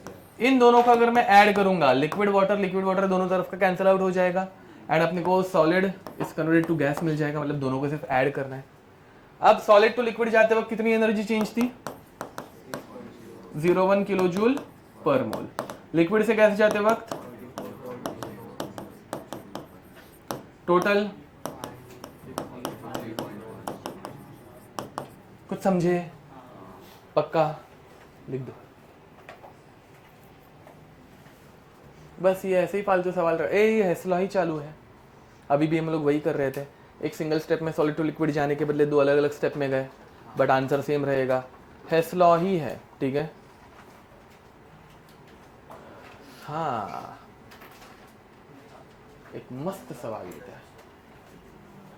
Question,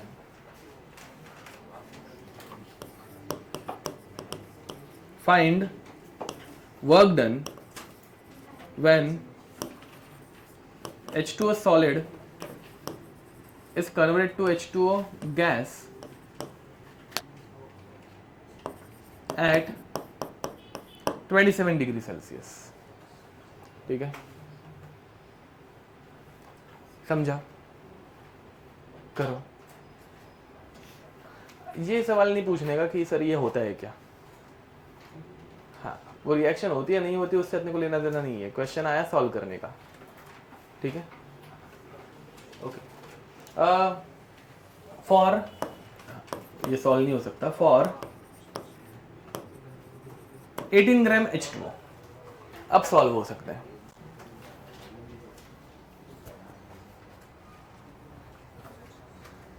in joules, अगर किसी को जूल्स के मतलब क्या यूज करना है वो समझ में नहीं आ रहा होता तो जूल्स में निकालना है।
हो गया, ये आया आंसर इसका कुछ? अब फॉर्मूला कौन सा यूज करेंगे वो समझ में आ रहा है? ये केमिकल रिएक्शन जैसा है, इसमें दो चीजें ना बस, आइस और वाटर वेपर्स। ठीक है, तो ये केमिकल रिएक्शन जैसा हो गया जहां पे तुम लोग फॉर्मूला यूज करोगे W is equal to minus delta NG/RT। समझे? डेल्टा NG की वैल्यू के लिए हाँ करेक्ट है, समझा, करेक्ट है। हाँ अब देखो यहाँ पे W का फॉर्मूला यूज होगा minus delta NG/RT, that's it. W is equal to minus delta NG/RT। ठीक है, तो which is equal to minus, हाँ पहली बात यहाँ पे डेल्टा NG निकालता है, मुझे बताओ यहाँ पे कितने मोल्स, यहाँ पे कितने मोल, 0 गैस। अरे वो डेल्टा एन जी में जो जी है वो गैस का है। सॉलिड बहुत ज्यादा कुछ चेंज दिखाता है क्या वॉल्यूम में? नहीं, आइस का 18 ग्राम इतना सा कुछ रहेगा, बट जब वो वेपर्स में जाएगा, 1 मोल वाटर वेपर, 1 मोल के वेपर्स का ये कितना रहता है वॉल्यूम, वॉल्यूम ऑफ 1 मोल 22.4, ठीक है, तो वो बहुत बढ़ जाता है। या फिर याद रखना इसमें सिर्फ गैस लेनी है, सॉलिड लेना नहीं है, क्योंकि सॉलिड में इतना वॉल्यूम चेंज नहीं रहता, ठीक है। तो अब मुझे बताओ डेल्टा एन जी की वैल्यू कितनी आ गई? नहीं, 18 ग्राम लिखा नहीं होगा तो 2 मोल दिए रहेंगे, 3 मोल कुछ तो दिया रहेगा। दिस इज फॉर 1 मोल। अभी हम लोग जो निकाल रहे हैं वो 1 मोल के लिए है। ज्यादा दिया रहेगा कम दिया रहेगा उस हिसाब से तुम्हें फिर बाद में चेंज पहले जैसे कर रहे थे, for 1 mole this much, for 10 mole how much, वैसा करना पड़ेगा, ठीक है। Okay, so now over here delta N G की वैल्यू 1, क्यों आई समझा? 1 माइनस 0 1, ठीक है। तो सॉलिड को नहीं लेने का है, वापस रिपीट कर रहा हूं, तो minus 1 into R 25/3 into temperature 300, 3 1 जा 3, 100 जा 100 से मल्टीप्लाई करूंगा तो आंसर आएगा माइनस 2500 जूल्स। ये कुछ समझ पा रहे हो? ये डेल्टा एन जी कैसे निकाला समझ में आ रहा है? सिर्फ गैस को लेने का, सॉलिड को लेने का नहीं, ठीक है। सॉलिड लिक्विड कुछ भी रहेगा तो 0 लेने का, ठीक बा। आगे नेक्स्ट हेडिंग लिखेंगे enthalpy of atomic changes. Second, ये एंथैल्पी ऑफ फेस चेंज खत्म हो गया, फेस चेंज में फ्यूजन, वेपराइजेशन वो सब हो गया। अब हम लोग जा रहे हैं एंथैल्पी ऑफ एटॉमिक चेंजेस, ठीक है। अभी आज सेकंड लेक्चर किसका है? कौन? अच्छा विवेक सर, हाँ ओके ठीक है। तुम लोगों को एक के बाद एक, दो ही हमेशा 2 केमिस्ट्री रहता है? अच्छा, तो रूबी वालों के 2 रहते लगता है, ओके ठीक है। नहीं, किसके रहते? नीट वालों के 2 रहते हैं, हाँ। आज तुम लोगों के 2 है क्या? बुरा हुआ तुम्हारे साथ, हाँ। बट कल 2 केमिस्ट्री कैसे बे? बट 2 फिजिक्स, दोनों की दोनों, एक फिजिक्स एक मैथ्स था, ओके ठीक है चलो। अब नहीं, 2 लेक्चर में कुछ फर्क नहीं पड़ता। अरे एक ही सब्जेक्ट 2 बार पढ़ने में से कंटाला आ जाता है ना, क्या है वही तो ना, बुरा हुआ तुम लोगों के साथ। अब लेगा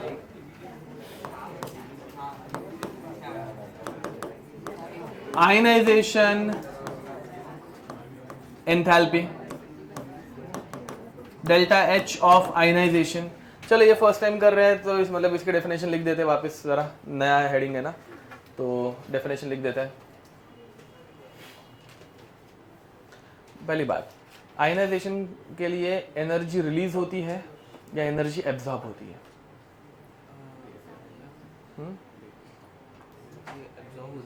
क्यों? करेक्ट है, हाँ। देखो भाई, इसके लिए हम लोगों ने ऐसा कुछ पढ़ा था, ये एटम है, इसमें से एक इलेक्ट्रॉन ऐसे पड़ा हुआ है, इसको निकालना पड़ेगा। अब इस इलेक्ट्रॉन को उठा के फेंकना है तो क्या करना, मतलब इसको काइंड ऑफ किक करना है ना भाई, ये फुटबॉल जैसा पकड़ लो, तो किसी भी चीज को ऐसे उठा के फेंकना होगा तो उसको क्या करनी पड़ेगी, एनर्जी देनी पड़ेगी। समझ में आ रहा है? तो आयनाइजेशन एंथैल्पी इज पॉजिटिव और negative? Positive, it is always positive. पहला पॉइंट समझा। तो द एनर्जी एब्जॉर्ब्ड, सॉरी अच्छे से लिखते हैं, the heat absorbed eight constant pressure. याद रखना, enthalpy is heat absorbed eight constant pressure, बहुत बार हुआ है, ठीक है। The heat absorbed eight constant pressure, the heat absorbed eight constant pressure when 1 mole of a gaseous substance, 1 mole of a gaseous, 1 mole को double underline, gaseous को double underline, 1 mole of a gaseous substance undergoes complete ionization, undergoes complete ionization। इसमें कोई भी दिक्कत? 1 mole समझ में आया? Gaseous cube है,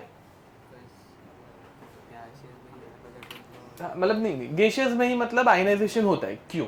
आयनाइजेशन अगर कर रहे हैं तो सिर्फ गैस का हो सकता है, सॉलिड या लिक्विड का नहीं हो सकता। क्यों? ओके, सॉलिड या लिक्विड को अगर हम लोग एनर्जी देते हैं तो सॉलिड को एनर्जी देने के बाद पहले वो क्या बनेगा? लिक्विड। लिक्विड को एनर्जी देने के बाद क्या बनेगा?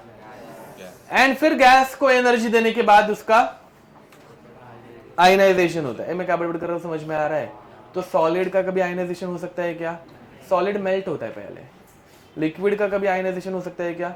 लिक्विड क्या होता है? वेपराइज होता है। फिर गैस को और एनर्जी देंगे तो उसका क्या होता है? प्रोसेस समझ में आ रही है ये? पक्का? ओके। अब लेट अस से मेरे पास कोई एक मेटल है, ठीक है, एंड इस मेटल के आउटर मोस्ट में कितने इलेक्ट्रॉन है? 3। इस मेटल के आउटर मोस्ट से एक इलेक्ट्रॉन मैंने ऐसे निकाल दिया, दिख रहा है? निकल गया। अब इस इलेक्ट्रॉन को निकालने के बाद मेटल के आउटर मोस्ट में कितने इलेक्ट्रॉन बचे? एंड कौन सा चार्ज आया? +1 आया। ये समझ में आ रहा है? अब इस +1 वाले मेटल से मैंने और एक इलेक्ट्रॉन निकाला, दिख रहा है? सेकेंड इलेक्ट्रॉन निकाला तो इसके ऊपर अभी कितने इलेक्ट्रॉन बचे? 1 बचे। एंड कौन सा चार्ज आया? +2 आया, मतलब 2+ चार्ज। इसमें कोई दिक्कत? अब पहला इलेक्ट्रॉन जब हम लोग निकालते हैं तो उसे हम लोग बोलते हैं आयनाइजेशन एंथैल्पी, एंड दूसरा इलेक्ट्रॉन जब निकाला जाता है तो उसे बोलते हैं आयनाइजेशन एंथैल्पी। ये तुम लोगों ने पीरियोडिक टेबल में पढ़ा हुआ है, पक्का पढ़ाया है तुम लोगों को ना। अब जब मैं इस मेटल में से तीसरा इलेक्ट्रॉन निकालूंगा ऐसा, ठीक है। अब ये जब तीसरा इलेक्ट्रॉन निकाला तो क्या बना चार्ज? मेटल 3+, बराबर। एंड इसे हम लोग बोलते हैं आयनाइजेशन एंथैल्पी 3। इसमें सबसे बेसिक क्वेश्चन आता है, what is the relationship between ionization enthalpy 1, 2 and 3, या फिर which one is highest? Ionization enthalpy 3 is highest, ये सबको याद है। बाद में सेकंड नंबर पे कौन आता है? 2, एंड लास्ट नंबर पे, पक्का? ये समझ में आ रहा है? ओके, तो which one is highest? Ionization enthalpy 3 is highest. Second number पे ionisation enthalpy 2, and first number पे आयनाइजेशन एंथैल्पी 1। Any doubt? पक्का? ओके, मॉडल दो मुझे।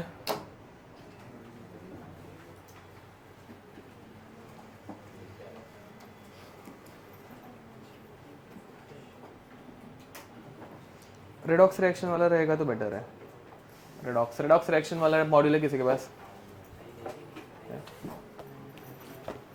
रानी, तेरे घर पे ले जाके लेके आने बोलूँगा तुझे। तेरे पास है ना? हाँ तो ठीक है। 93। इसमें से होमवर्क दिया है क्या मैंने कभी? नहीं, तो ये तुमने सॉल्व किया है।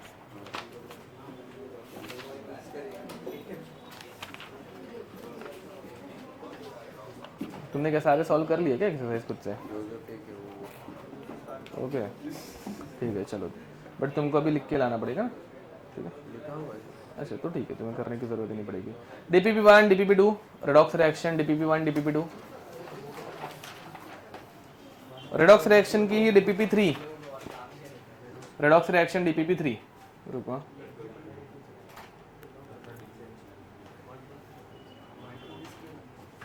बोल ना। हां बोल ना, लेक्चरमध्ये जसं संपवणार आहे, बोल काय झालं? अच्छा, उद्या किती वाजता निघायचं? तिकडे दुकानं किती वाजता स्टार्ट होतील?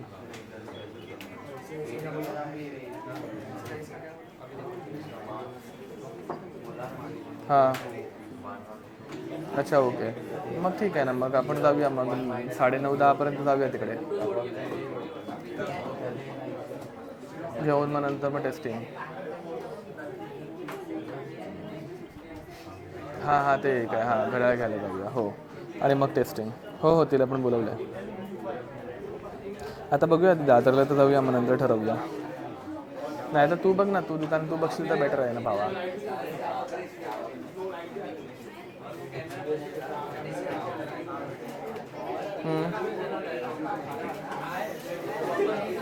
ओके, मग खरं तर अंधेरी वेस्ट बरं आहे, तो फिनिक्स उलटा पडेल ना।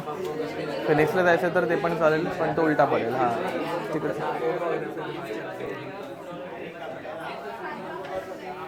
अच्छा ओके, मग तो 11 वाजता पण सुरू होईल, मग तिकडे जाऊन आपल्याला पटकन विकत घेऊन मग 1 पर्यंत पोचता पण आला पाहिजे। एक म्हणजे एक पण नाही, 1:30-2 पर्यंत तसा. ठीक आहे चालेल, मग फिनिक्सला जाऊया. हां तेच फिनिक्सला जाऊया चालेल. समजलं, हो हो समजलं. हां ठीक आहे, मग फिनिक्समध्ये जाऊया उद्या. ठीक आहे, ओके चल बाय. आज काय नाही म्हणजे आज मला खूप काय आहे. अच्छा आज आपलं काही नाही आहे. हो आपल्याला काय नाही, आज माझं सर्व काम करतोय. हां ओके चल बाय. DPP3 एक्सरसाइज में क्वेश्चन नंबर, अभी हम लोग नेक्स्ट वीक मिलेंगे. तो फर्स्ट स्टडी हो गए. हाँ अब रुको भाई, यहाँ पे कितने 15 और 10 25 और 10 35 क्वेश्चन हो गए. 105 फर्स्ट 105 क्वेश्चन. डेली के 20 क्वेश्चन सॉल्व. रुको इतने 105 है ही नहीं साला. एक्सरसाइज के 44 एक्सरसाइज के 44 क्वेश्चंस. फिर बाद में चुप है, फिर बाद में जेई एडवांस के. हाँ नहीं आएगा तुम लोगों को पता है, बट स्टिल मतलब ट्राई करेंगे बे.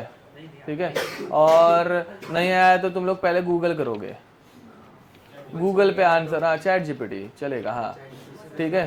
हाँ तो कॉमर्स का एक फॉर्म रहता है, मैं लाके दे दूंगा, ऐसे चलेगा. ठीक है, ऐसे नहीं आ रहा है. चैट जीपीटी भी जिस क्वेश्चन का आंसर तुम्हें भी नहीं दे पा रहा है, तो क्या ही कर सकते हैं ऐसे.